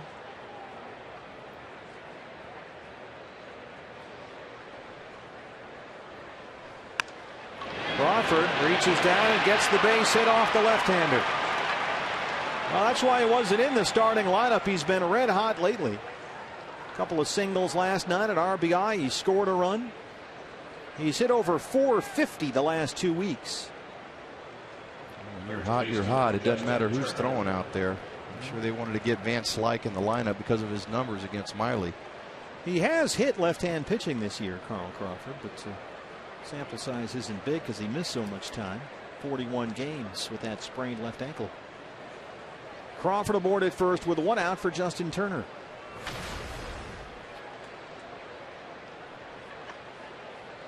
I've heard, Gonzo, through the grapevine, that you have really come up with an outstanding AT&T fan photo. Oh, I didn't want to give it away, but no, this is your last game for BB, so you're going out with a kind of a walk-off for Yep. Anything you can tell us about the fan photo? Just want to make it special. All right, I'm told you nailed it. Sources say.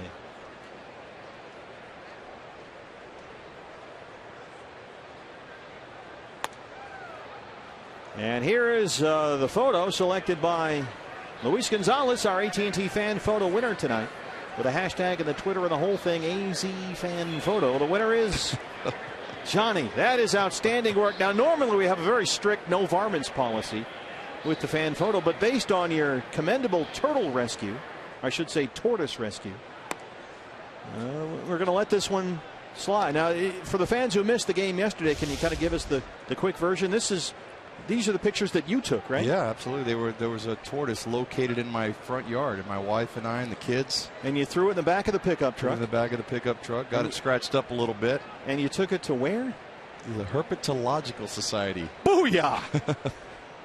Herpetological Society. Yeah. I didn't use that word too much at South Alabama when I was there. But doesn't come up a lot, yeah, in Mobile. But we're told that they've actually had a lot of that lately over there. And they've been getting a lot of tortoises that are either pets or they just wander in from the desert. But that sucker was 80 pounds? 80 pounds. Holy I took it cow. over there. I spent about 2 hours over there. I took the tour and everything after. I was amazed at the animals there. They have a great kids program there also. And the Diamondbacks are big sponsors to it. Tremendous. Well, good job by you to do that. Nicely done. And so you went with a tortoise-themed AT&T fan photo, which normally we would immediately reject, but based on your heroic efforts yesterday, we got the all clear. Well, the Diamondback hat, the helmet on top, is what put me over the top. I had to go with a sentimental pick. The pièce de résistance.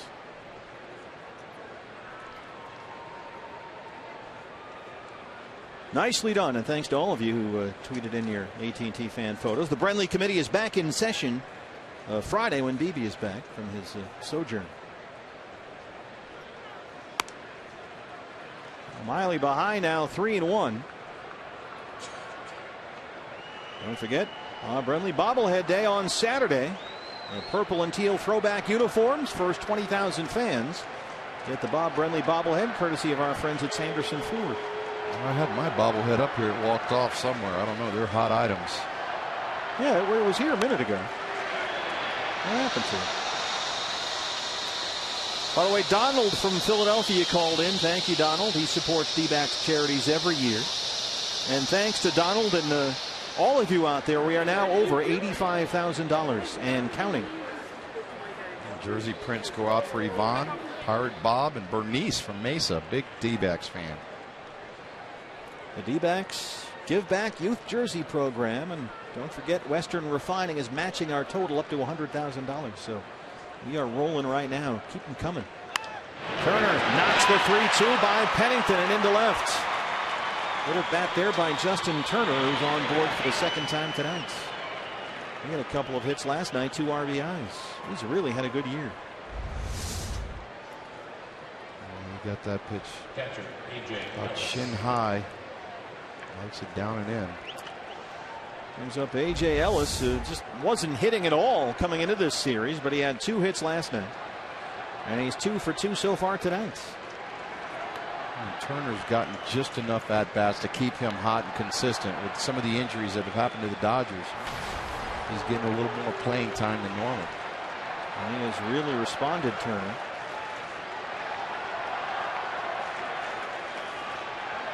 He's hit over 360 since the middle of May. Play on at second. Crawford just does get back in time, says Phil Cuzzy down there.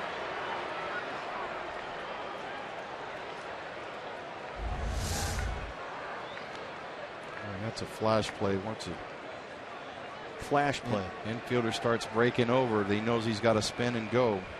Crawford just gets the hand in.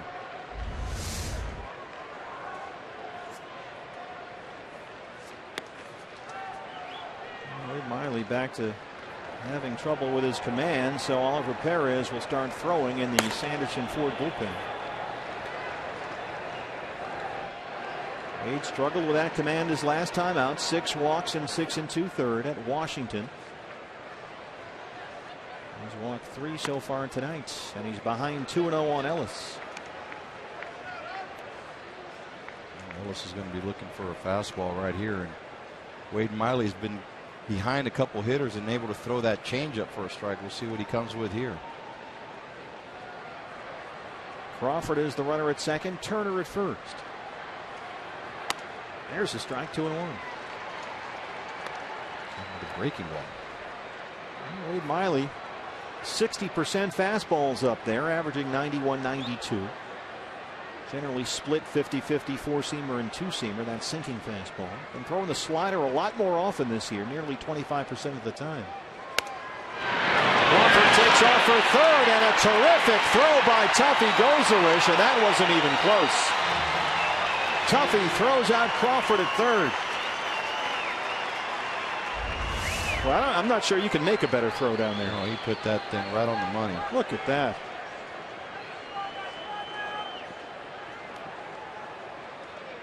Cliff Pennington reading a magazine down there, waiting for Crawford to get there.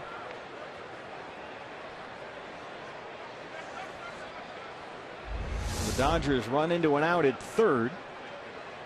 2 down now, and a 3-1 count on Ellis, who takes ball 4. 4 walks now for Miley. Yeah, really not a good situation to run on there because the pitcher's not throwing a lot of strikes, and you're just kind of taking a chance. They're already in scoring position, and Turner didn't take off with him. Mike Harkey.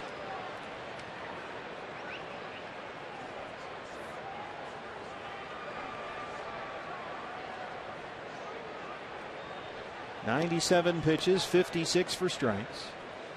Perez throwing in the bullpen for the D-backs.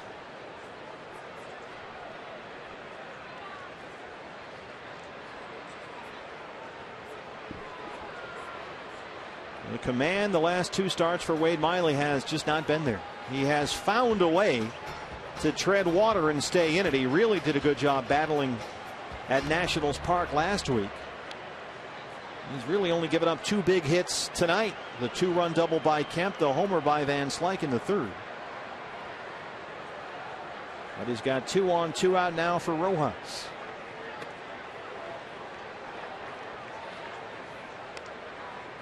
Yeah, one of those 3 runs was scored on a walk.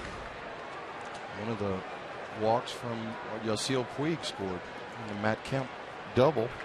He had walked to get on base. Contra started off that third with a Gordon single, a walk to Puig, and a 2-run double by Kemp. And now you've got Rojas up there, who so far is 0 for 2 and 3 for his last 26 at the plate. I'm not so sure that pitch didn't cross up Tuffy behind the plate. A little conversation with Jerry Davis about something back there. Oh, he's looking out, and that ball just kept running in. And called it a strike. Pitch number 100 coming up.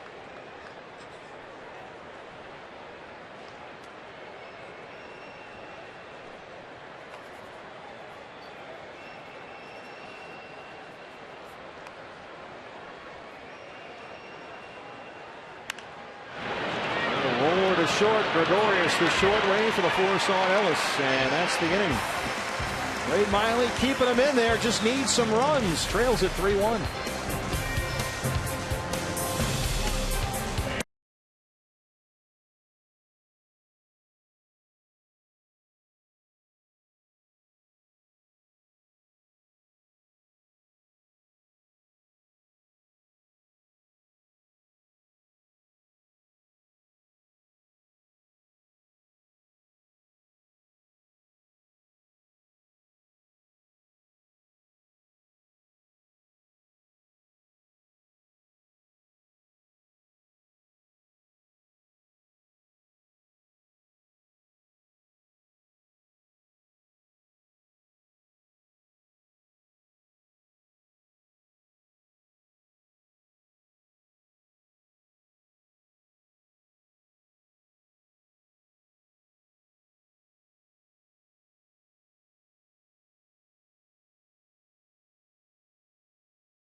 Diamondbacks baseball on Fox Sports Arizona is brought to you in part by Lone Butte Casino. You're in for more winning moments at Lone Butte Casino. And by Cox Communications. Bundle and save with Cox. The signature pool, no Dodgers allowed in there. Bottom of the 6th, it's 3-1. Fans follow every D-backs game through the end of the season with MLB.com at bat, the #1 app for live baseball on your smartphone or your tablet. You'll get live look-ins, replay reviews, scores, stats, live radio broadcast, the MLB.TV game of the day, and a whole lot more. There's a lot on there for you. So download the At Bat on the App Store or visit dbacks.com/mobile today. Wade Miley has kept his team in the ball game even when he's clearly not got his best stuff. He has walked 4, but he's got 6 strikeouts. D-backs trail at 3-1. They have had their chances, left the bases loaded in the 3rd. Left a runner on 2nd with nobody out in the 4th. Left a runner on 3rd with nobody out in the 5th. And Miley has been treading water here. 3 runs on 7 hits through 6. Marte doubled and scored his last time up. He's 1 for 2. By the way, fans, we want to remind you and thank you for participating in our D-backs Give Back Youth Jersey program. The fundraising is ongoing here. Our annual charity broadcast, Fox Sports Arizona and the D-backs. Don't forget, give us a call, 602-462-3899.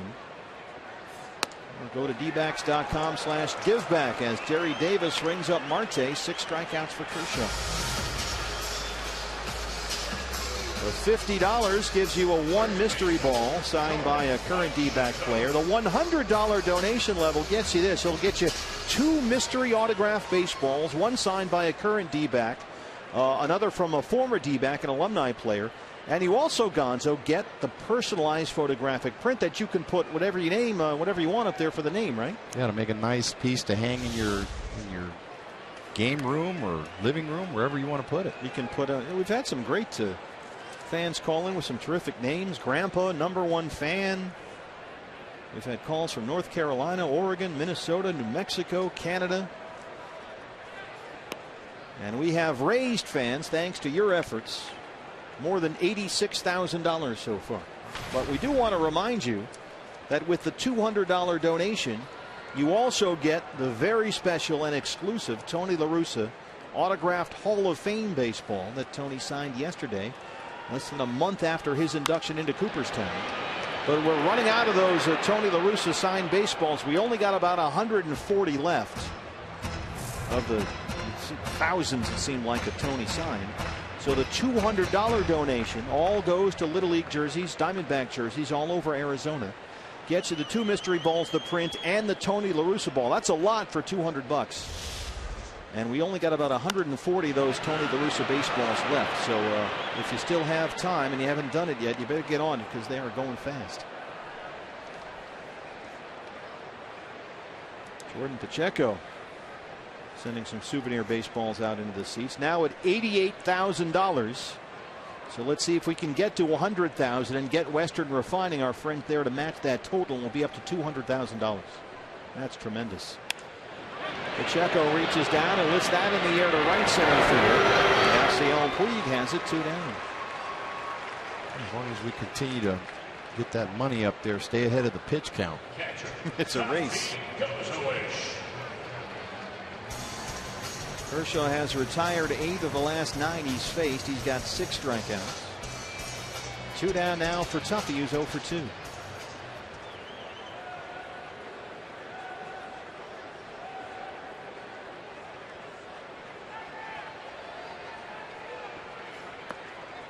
I'll tell you, the D-backs are, the Dodgers have out-hit them, but the D-backs have really had runners in scoring position. And the key to this game so far is they haven't been able to get those guys in. A big hit, and it hadn't necessarily been 2 out hits. We talked about Ender Inciarte last night. Got 2 big 2-out RBI hits. That one is lined right to Rojas at third, and Kershaw has retired 6 in a row. We head to the 7th. D-backs trail at 3-1.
Kachinko by signing up at one of 16 interactive kiosks right here at Chase Field during any D-backs regular season home game.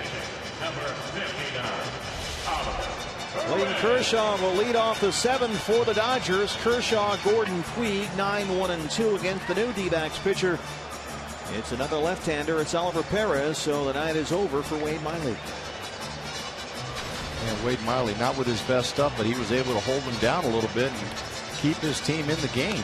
It's been another case of the Diamondbacks just not scoring any runs for Wade. We have talked about his lack of run support in the 5 games Miley has started now in August. Counting tonight, the Diamondbacks have scored a total of 7 runs. Speaking of left-handers, Fidel Nuno. He's another guy that struggled with run support. Nuno will pitch on Saturday here against Tyler Matzik. That's in the old throwback uniforms on Alumni Day. Bob Brenly bobblehead, the whole thing. Still trying to get that first win. El Nuno, which of course is Spanish for the Nuno.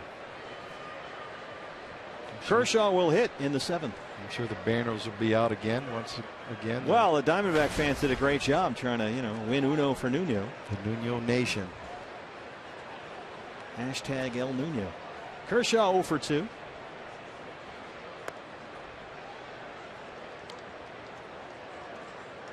Dodgers have won 11 of the 15 meetings between these two teams this year. Diamondbacks looking for a split tonight in this 2-game set. We got 3 more in LA coming up on the next road trip. And that'll be it for 2014.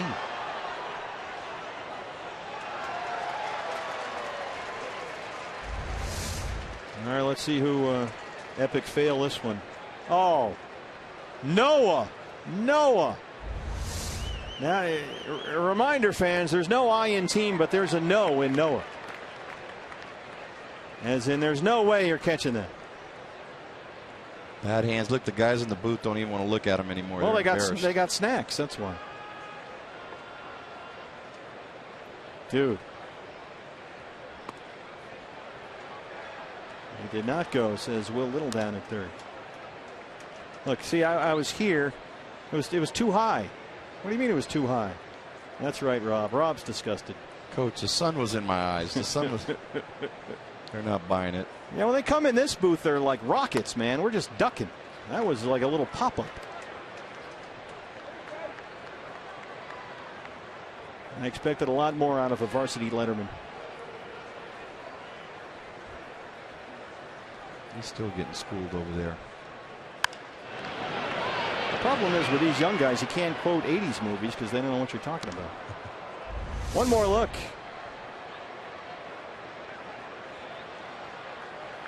Yeah, it can't hit you in the hands. Right now he's thinking, oh my God, they're going to be all over me. And they are. There's Chuck. Yeah, I don't blame you, Chuck. Oliver Perez opens up the 7th by walking the pitcher. Well, Kershaw did spoil a couple of pretty good pitches in that at bat.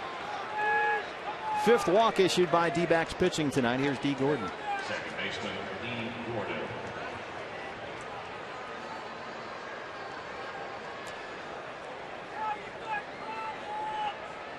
Gordon 1 for 3. Singled, stole a base, and scored a run in the 3rd.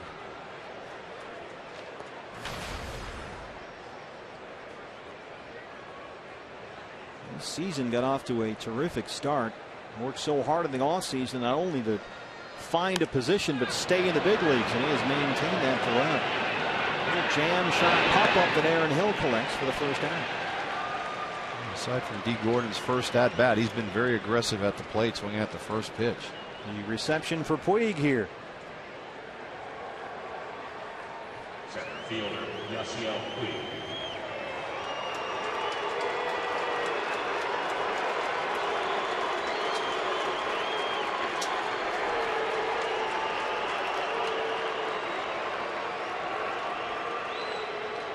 He has walked twice and scored a run 0 for 1. Grounded out to short his last time. What possibly could be his last at bat of the year at Chase Field.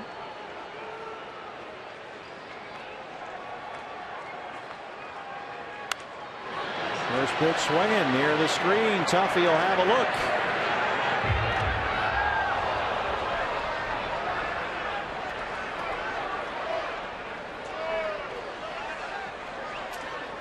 Donation still pouring in, Gonzo. We're approaching 90,000. We want to thank Jacob Colementor from Homer, Michigan.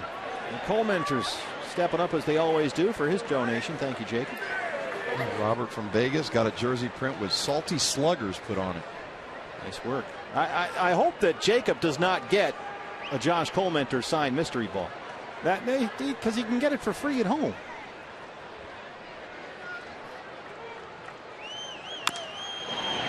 High chopper. Pennington will have to hurry. Boy, Puig really busted it up the line. I mean, imagine, Jacob Colementor's home in Homer. Donates to the D-back Give Back Youth Jersey program. Waits for his mystery ball. Goes out to the mailbox. Oh, it's my dumb brother. I got dozens of those around the house. I wanted a Goldie, something like that. That's the mystery ball. You don't know what you're going to get. Kirk Gibson. You got the right-hander Kemp coming up. Ramirez behind him before you get to Crawford. And so that'll be it for the left-hander Oliver Perez. Evan Marshall on the way in. We'll take a break from Chase Field.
Off day tomorrow for the D-backs, and then a 3-game series with the Rockies. Our Chevron upcoming pitching matchup. Back with you Friday. Diamondback Live pregame show at 6 on Fox Sports Arizona. Jacob Colementor's brother starts against Christian Bergman. Nuno and Matzik on Saturday. Chase Anderson, Jorge De La Rosa on Sunday. And it's another long road trip.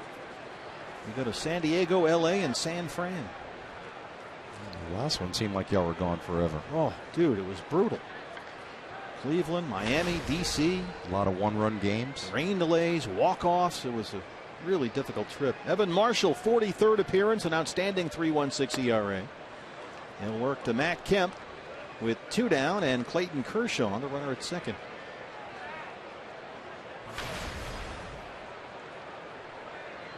Kemp, a 2-run double in the third. He was thrown out trying to stretch it into a triple. He's also struck out twice. So he's now hit in 5 straight.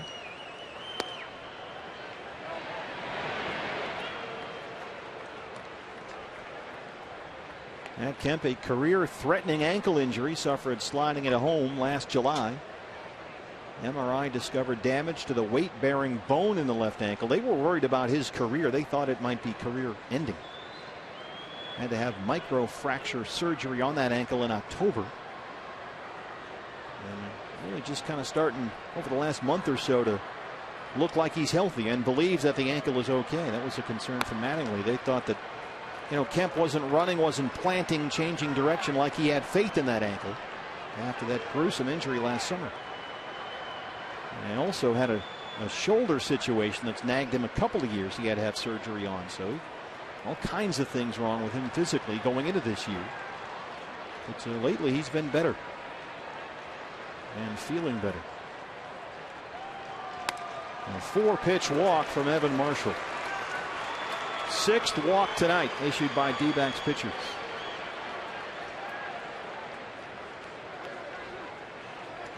Shortstop, Hanley Ramirez. I want to thank Marion from Cottonwood. She got her jersey print with her favorite D-back on it, Miguel Montero, number 26. Thank you, Marion and Cottonwood.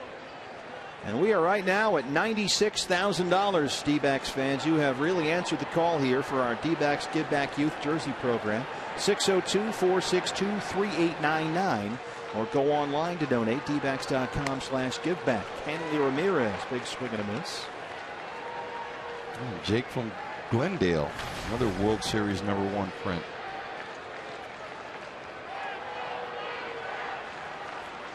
Hanley 0 for 3.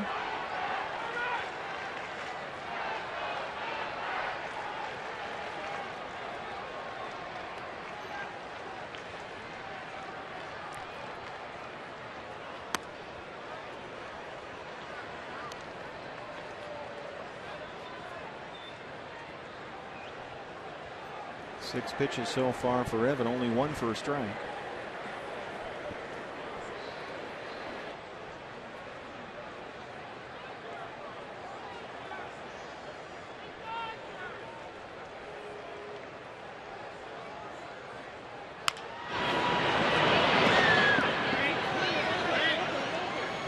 Getting Hanley to roll over on a lot of those pitches. Talk about Matt Kemp's injuries. This guy's kind of walking medical report. That ball they set up away. He's going good. He hits that ball to right center. He's rolling over on it. Just came back from a right oblique strain over the weekend, Hanley Ramirez. Shoulder injuries, thumbs, hamstrings, backs, ribs, calf, everything. Obliques. As he heads into free agency. The Rookie of the Year in the National League in 2006. You were there. He was Rookie of the Year a couple years before I got to Florida. It's going to be interesting to see what teams are going to be out there. Everybody's always looking for a good shortstop, but he's been very injury prone. Are they going to be willing to invest that money on a guy like that? How did he play when you got there later as a defensive shortstop versus what you're seeing now? He was okay. I mean, he had his moments where it seemed like he took plays off out there, but you know, that's always been the way. When things are going good offensively, he seems to always pick up his game. When he struggles a little bit, sometimes he takes that out on the field. 3 All-Star appearances with the Marlins, won 2 Silver Sluggers there before his trade to the Dodgers at the deadline a couple of years ago. Evan Marshall's ahead 1-2. There's called strike 3. He got him looking. Marshall strands 2. We will stretch at Chase Field. CenturyLink, your link to what's next. Joe Borowski joins us in the booth. And we will see Ender and Ciarte so far. A walk, a single, and a triple.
in. Luis Gonzalez joined here by Joe Borowski, who has not been all that impressed, frankly, with Clayton Kershaw.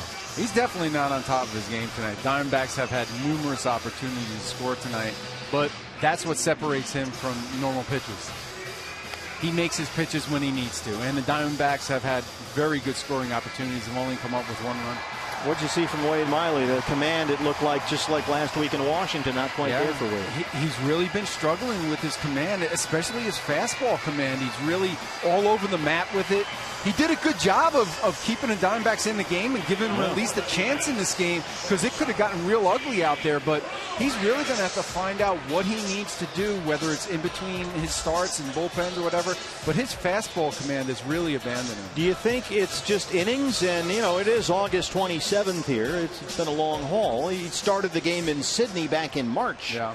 You forget that. Could that have something to do with it? There could be a host of different things that it could be from him. And I'm sure him and Mike Harkey have sat down and watched film a lot to try and see if they could figure out what might be plaguing him right now. And a lot of times it's just trial and error. You got to go out there and see maybe if I tweak something here and there in between starts, it might help you. But hopefully we can start seeing him where, because we've grown accustomed to seeing him going out there and consistently hitting that bottom of the strike zone, working that sinker in there and getting out of there, being very efficient. But he's really been running that pitch count up because he's thrown a lot of 3-2 counts.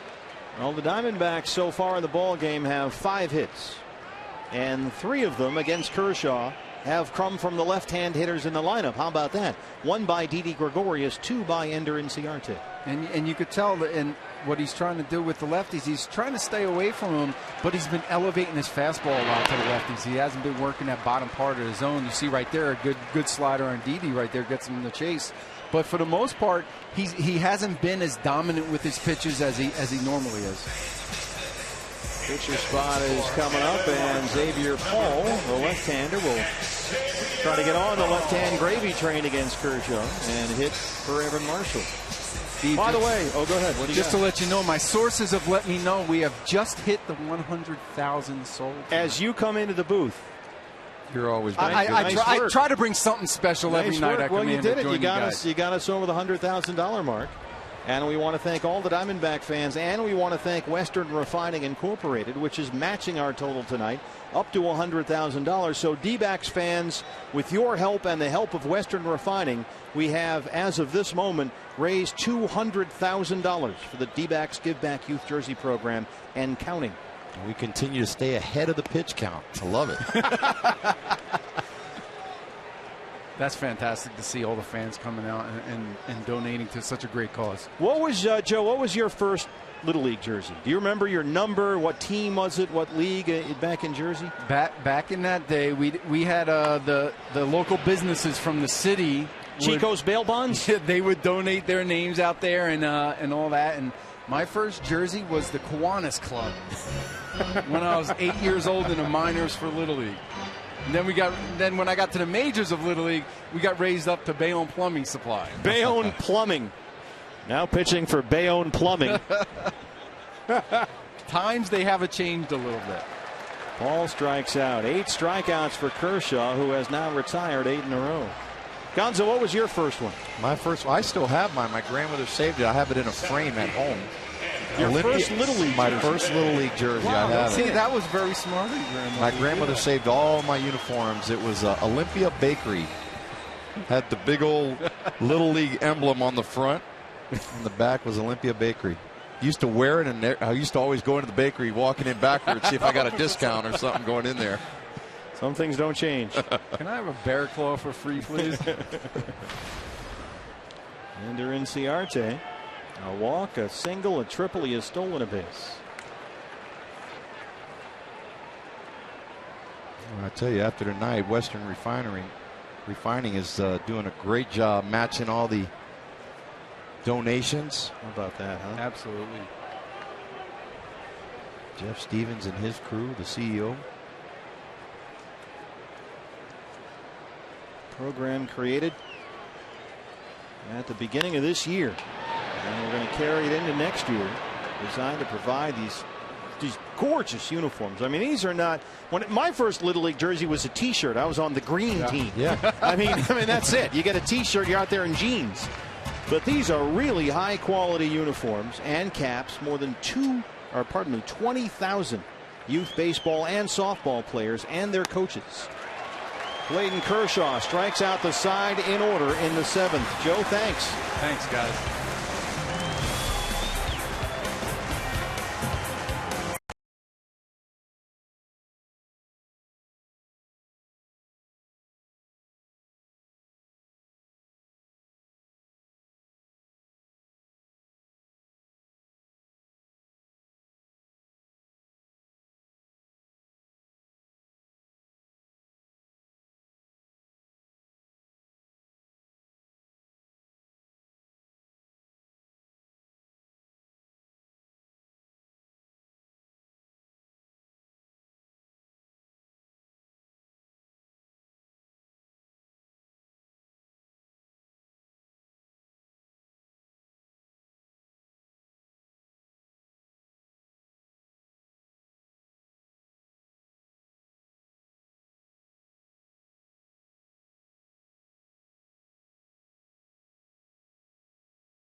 He has since a double and a single to lead off the 4th. He has given up only 1 hit. He has retired the last 9 he's faced, Gonzo, and he's got 9 strikeouts. Yeah, that last inning looked like he picked up the pace a little bit and went right after those guys. Diamondbacks, as you mentioned, have had their chances. They left the bases loaded in the 3rd. They left a runner on 2nd with no outs in the 4th. They left a runner on 3rd with no outs in the 5th. That was the last hit, the NCRT triple to lead off the 5th inning. Yeah, and the tough part about it is when you got a pitcher like that, an all-star pitcher, you have to try to scratch something out. The thing is with him, he seemed to bear down a little bit more when he got in trouble and got the hitters out. Brad Ziegler has had, and he needed it, a week off. His first appearance in 7 days. This one is rolled to Aaron Hill at 2nd. They retire Crawford. And it was clear that Brad was getting a little worn out by his workload, and Kirk Gibson has been able to give him some well-deserved time off. First baseman Justin Turner. He's definitely been one of those guys the last couple of years. Always comes in and try to get that ground ball double play. The last time Brad pitched was 7 days ago, August 20th at Washington. Pitched 1 inning, had a walk and a strikeout, 21 pitches. So here's Turner now. Single his last time up. He walked in the 2nd.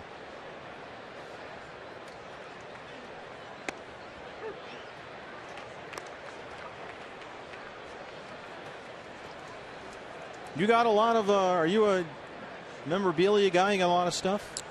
A little bit. I collected more baseballs than anything.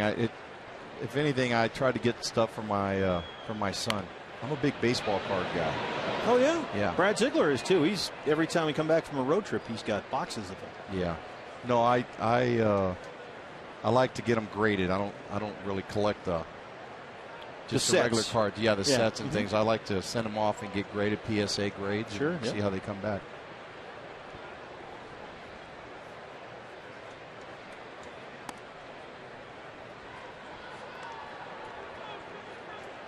Ziegler has an incredible collection of stuff. Oh, he's got a museum. He's got stuff framed, all kinds of stuff, baseball cards, a ton of baseball cards. A little hanger that Turner knocks into left center field, and he will stop at first. That's his 2nd hit. Turner's just been on fire. Had 2 hits last night, 2 RBIs. He's been aboard 3 times tonight.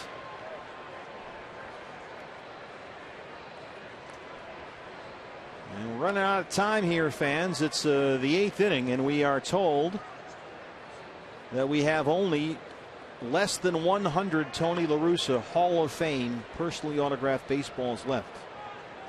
Now they will leave the website up overnight. We're only going to do the charity fundraiser during the broadcast, but they will leave the website running tonight. That's dbacks.com/giveback through the postgame show. dbacks.com/giveback.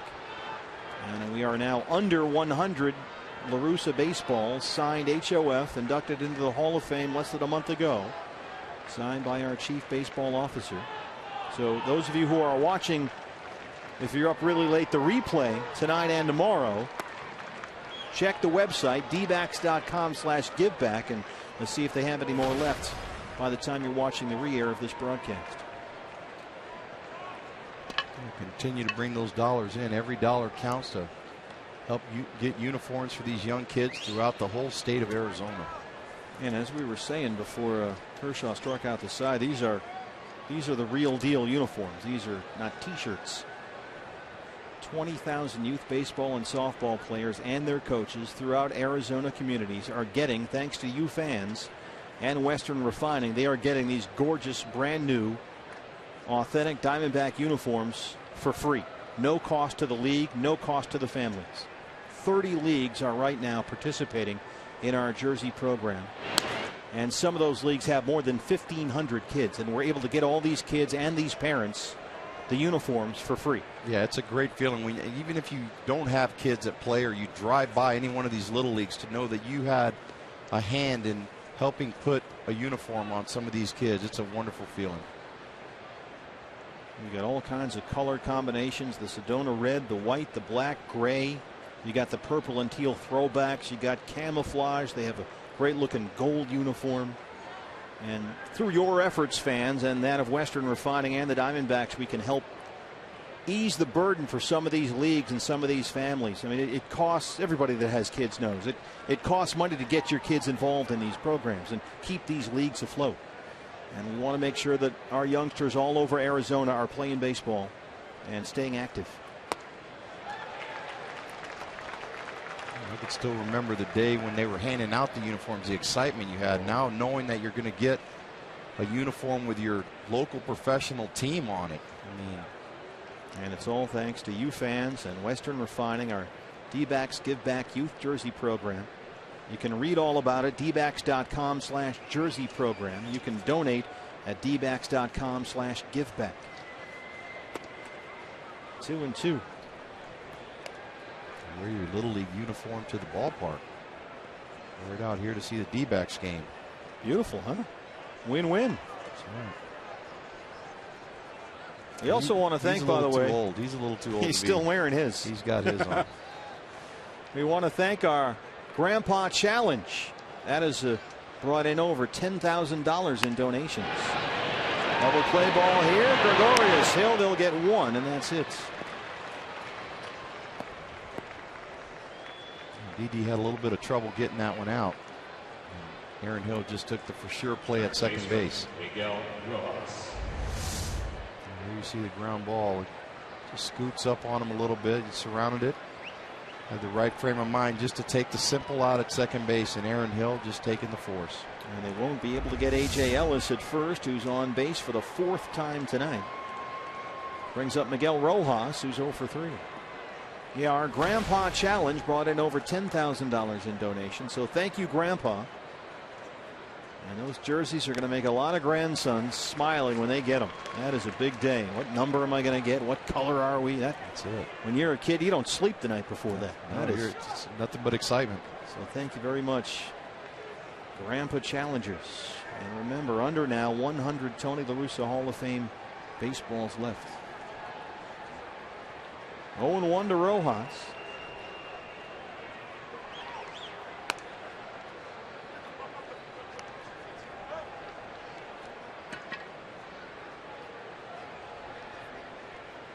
Rojas 3 for his last 27 up there. He was hitting over 300 at AAA Albuquerque when he got called up first week of June. He's done a pretty good job for them. He plays good defense. Slow bouncer to third. Pennington throws him out. It's getting late at Chase Field. CenturyLink, your link to what's next. Coming up for the D-backs, Pennington, Hill, and Trumbo down 3-1.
By Arco, Clayton Kershaw on his way to his third Cy Young in 4 seasons.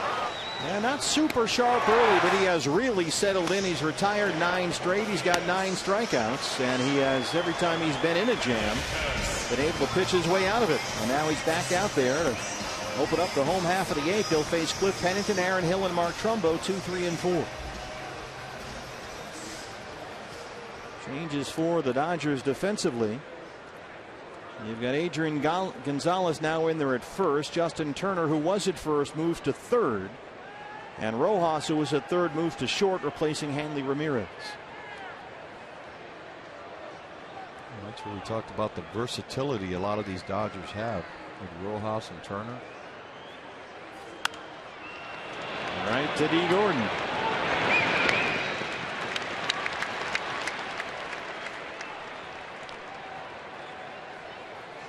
Defensive changes. 10 straight set down by Kershaw. Here's Aaron Hill, 0 for 3 so far. Aaron Hill.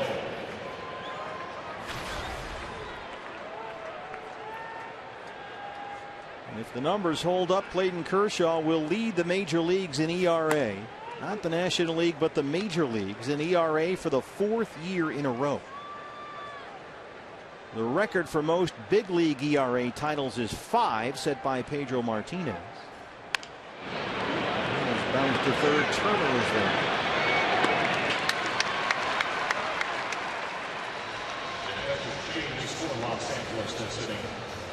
Three other pitchers have done that 4 times. Walter Johnson, Lefty Grove, and Greg Maddux. That's the company that Clayton Kershaw is keeping. This goes to show you how special this kid is out there. Remarkable. From the Dallas area, Highland Park High School. As a senior there in high school, Kershaw was 12-0. Through 64 innings as a high school senior, had 139 strikeouts. That's it? That's a lot.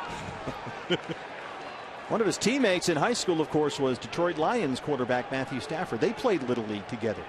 Clayton Kershaw and Matthew Stafford in the Dallas area. Now they own the Little League. That's right. Several of them. Mark Trumbo bangs that into left. Diamondbacks with 2 outs in the 8th will get the tying run to the plate.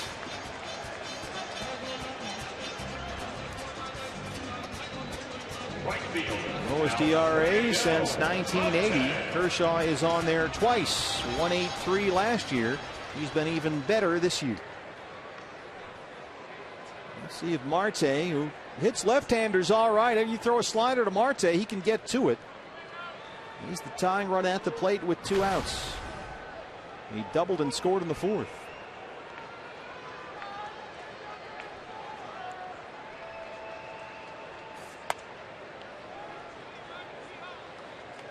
We were talking about Kershaw buying the league. This is a guy that's making just under $31 million a year. The highest average annual value for any player in the major leagues, and the largest pitcher contract in baseball history. Got a 7-year, $215 million deal. And if you ask the Dodgers, he's been worth every penny of it. A lot of that money, yeah, sure, it's a lot, but don't forget it represents by the Dodgers an investment in Kershaw's prime years. You forget now, you're talking about his age 26 to 32 seasons. It's not like Miguel Cabrera, where you're paying him on the back end and then you're going to see a significant decline, which has already begun with Cabrera, by the way. But with Kershaw, that money covers ages 26 to 32 when he'll be theoretically at his best. And you see that a lot of times. Albert Pujols, different players like that. Yeah, you get paid in a sense for past performance. Exactly. But not in this case, however. And they knew they had to lock this guy up quickly. 2-1 to Marte. He does have an opt-out clause in that deal after 5 years, meaning he could still be able to hit the free agent market at the age of 30 and make even more money. The old opt-out is in there. And he and his wife do some tremendous work at orphanages, great work and charity work in Africa. That money is put to good use. 2-2. I got a feeling if he continues to pitch like this at the age of 30, they'll be talking about a contract extension. They wouldn't even want him to even think about leaving.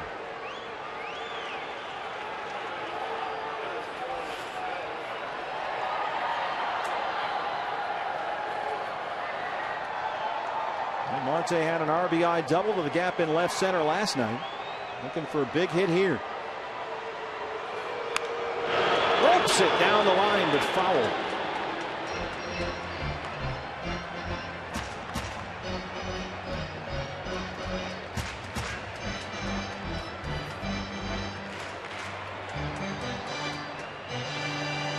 Marte going into the ball game tonight, 7 for 27 this year against left-handers. That includes his pinch hit grand slam in Philadelphia, his first career home run. That went off Antonio Bastardo.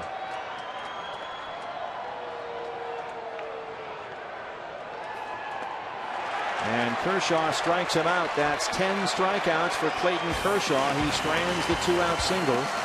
And we go to the 9th. D-backs still trail it 3-1.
One continues. The Reds take on the Pirates as Pittsburgh tries to keep pace in the playoff race. Pirates had a big game today against the Cardinals. They beat them 3-1.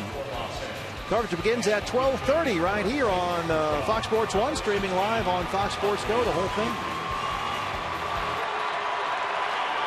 That's it for Clayton Kershaw, who has pitched his third straight double-digit strikeout game. Kershaw last 3 games, 31 strikeouts against 4 walks. And he leaves with a 3-1 lead. Andre Ethier will hit for Kershaw to lead off the 9th. Brad Ziegler back out there for a second inning, and immediately Ethier grounds out to Pacheco, 1 down.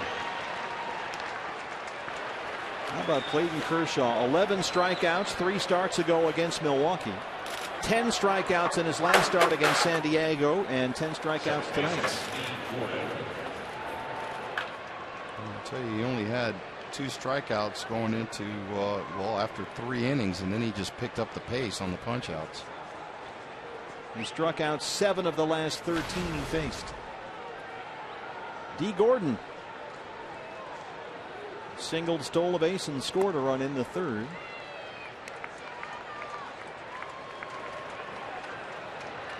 The closer is ready, Kenley Jansen. Diamondbacks in the 9th will have Pacheco, Gozuish, and Gregorius 6, 7, and 8. If you can hold them here to a 3-1 lead, all you need to do is get somebody on base and hope that somebody can pop one out of here. Just need 1 base runner.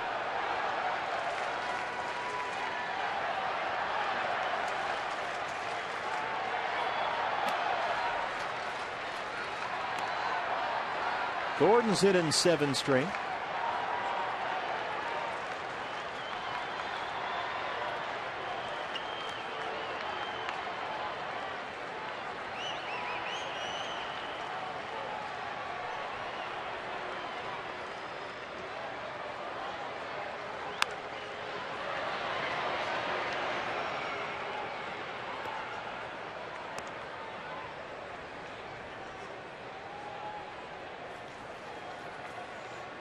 Don't forget, fans, our charity broadcast will continue through the post-game show on Fox Sports Arizona. The website, dbacks.com/giveback, will stay up for a while.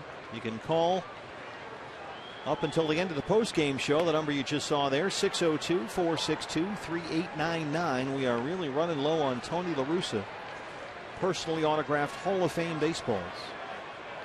So try and get those in if you can. The chief baseball officer spent all night signing those last night.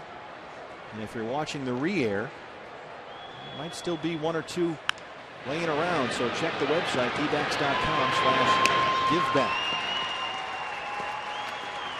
Our Chaz Roberts air conditioning cool play of the game is from the 6th inning. Carl Crawford takes off for 3rd. Look at this throw by Tuffy Gozuish. Yeah, right on the money. I mean, he just knew right when he took off he was going to get him. A tremendous play. You won't see a better throw by the catcher there. Well, this might be Yasiel Puig's final Chase Field at bat of the year. He has walked twice and scored a run, 0 for 2.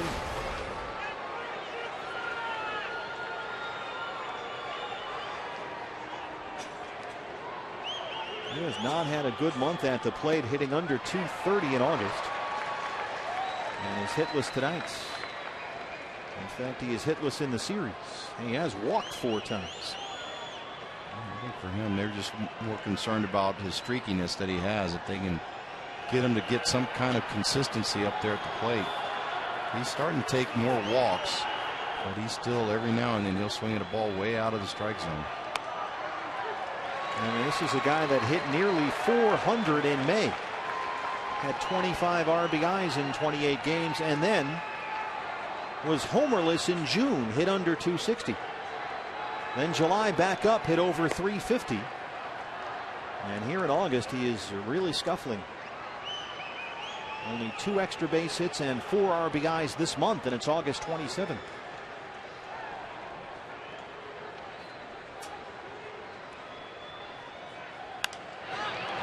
Popped him up. Didi Gregorius.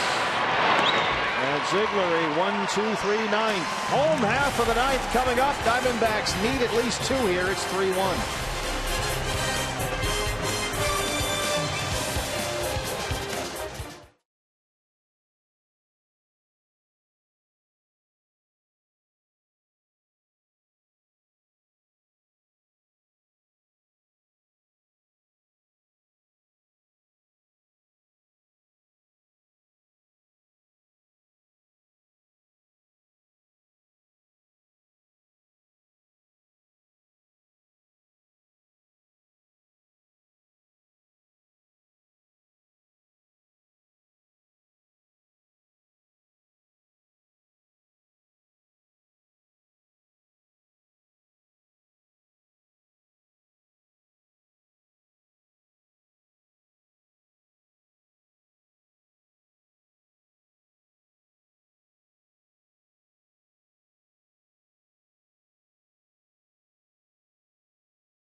Tonight's APS Energy All-Star. He walked and stole a base in the first to lead off the ball game for the D-backs against Clayton Kershaw. And he singled in the third. Knocked it the other way into left. And then in the fifth, pulled one down the line into the right field corner for his second triple this year. Ender Inciarte, tonight's APS Energy All-Star. Well, the closer is on for the Dodgers. Bottom 9, it's a 3-1 ball game. Kenley Jansen, 4th in the National League with 37 saves. He has given up, Gonzo, only 2 runs in his last 23 appearances. He's a handful. Yeah, he really is. And against the Arizona Diamondbacks, he's 17 for 17 in save opportunities. So we're going to try to break that streak today.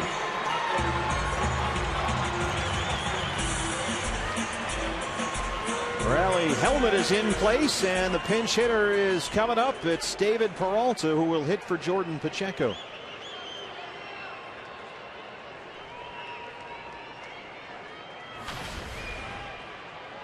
.290 and 7 homers.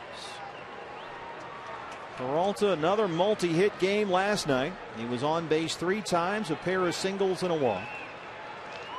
David has hit safely in 4 straight games and 9 of his last 10. He leads off the 9th against Jansen. Diamondbacks down 3-1.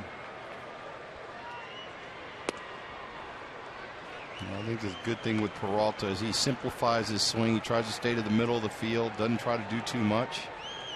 Looks for the mistake pitch, and when he gets it, he tries to hammer it.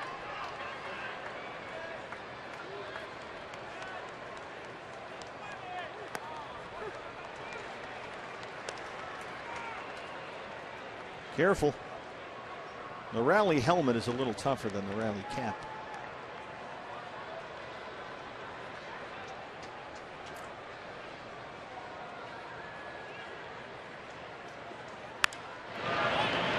Oh, pop up. Flare to third. Turner's under it. 1 down.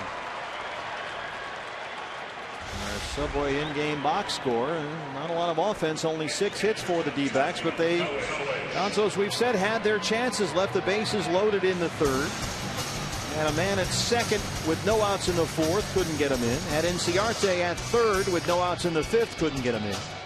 Kershaw really did buckle down there. Yeah, he did. It's just missed opportunities from the Diamondbacks. And when you face a guy like that and you get those chances, you got to try to get him in somehow. Just couldn't do it tonight. Need a base runner here. Strike 1 to Tuffy Gozerwish. Tuffy 0 for 3.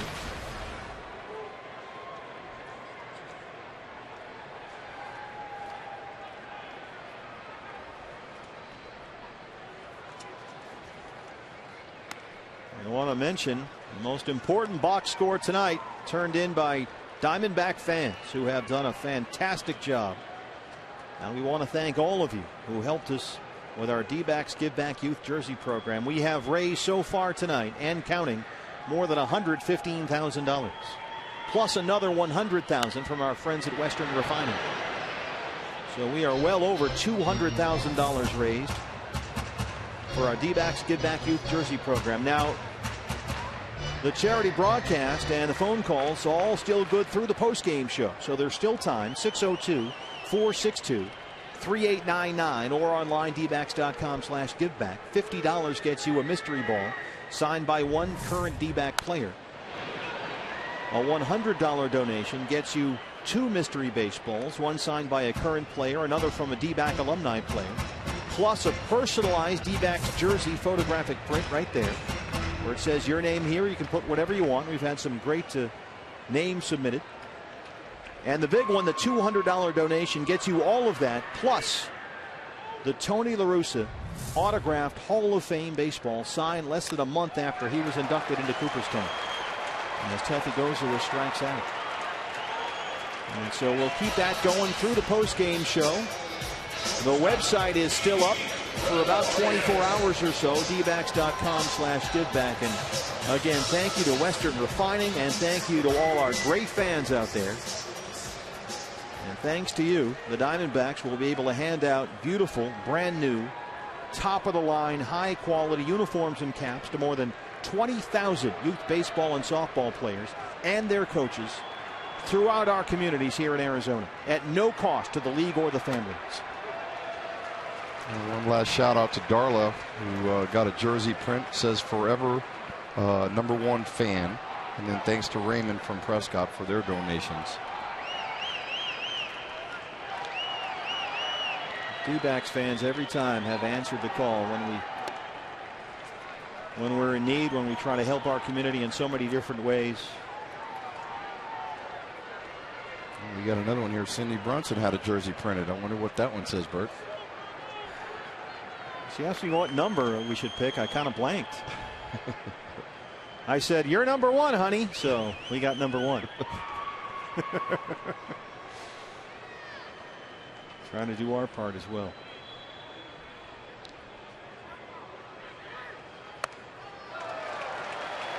D-backs down to their last strike.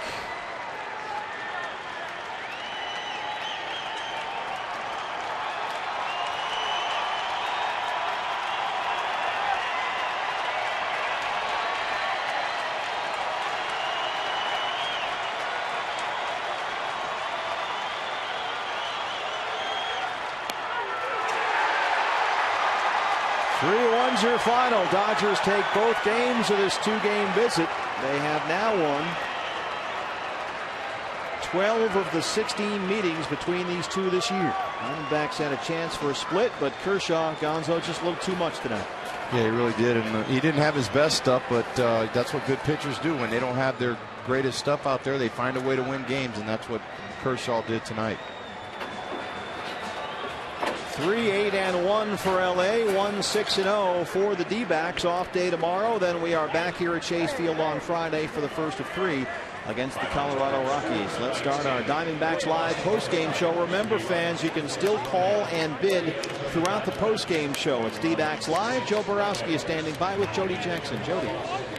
Thanks a lot, Steve. And Joe, if this game seemed eerily similar to opening day in Australia, as it did for me, it was. Kershaw the win, Miley the loss, the score the same, 3-1. Jansen the save, Scott Van Slyke with a home run. But let's talk about Clayton Kershaw, arguably the best pitcher in all of baseball, and the Diamondbacks knew they had a big challenge tonight. Yeah, Jody, he definitely didn't have his best stuff tonight. Diamondbacks had opportunities to score. Unfortunately, that's when Kershaw really stepped it up. I'll show you how Kershaw was able to get out of those innings and keep the Diamondbacks at bay. And he got out of the 3rd and the 5th, and then he got things rolling. A fantastic outing by Clayton Kershaw. Stay with us. D-backs Live coming your way next. And yes, you can still donate and give back to the Diamondbacks jersey program. We'll tell you how when we come back on our post-game show.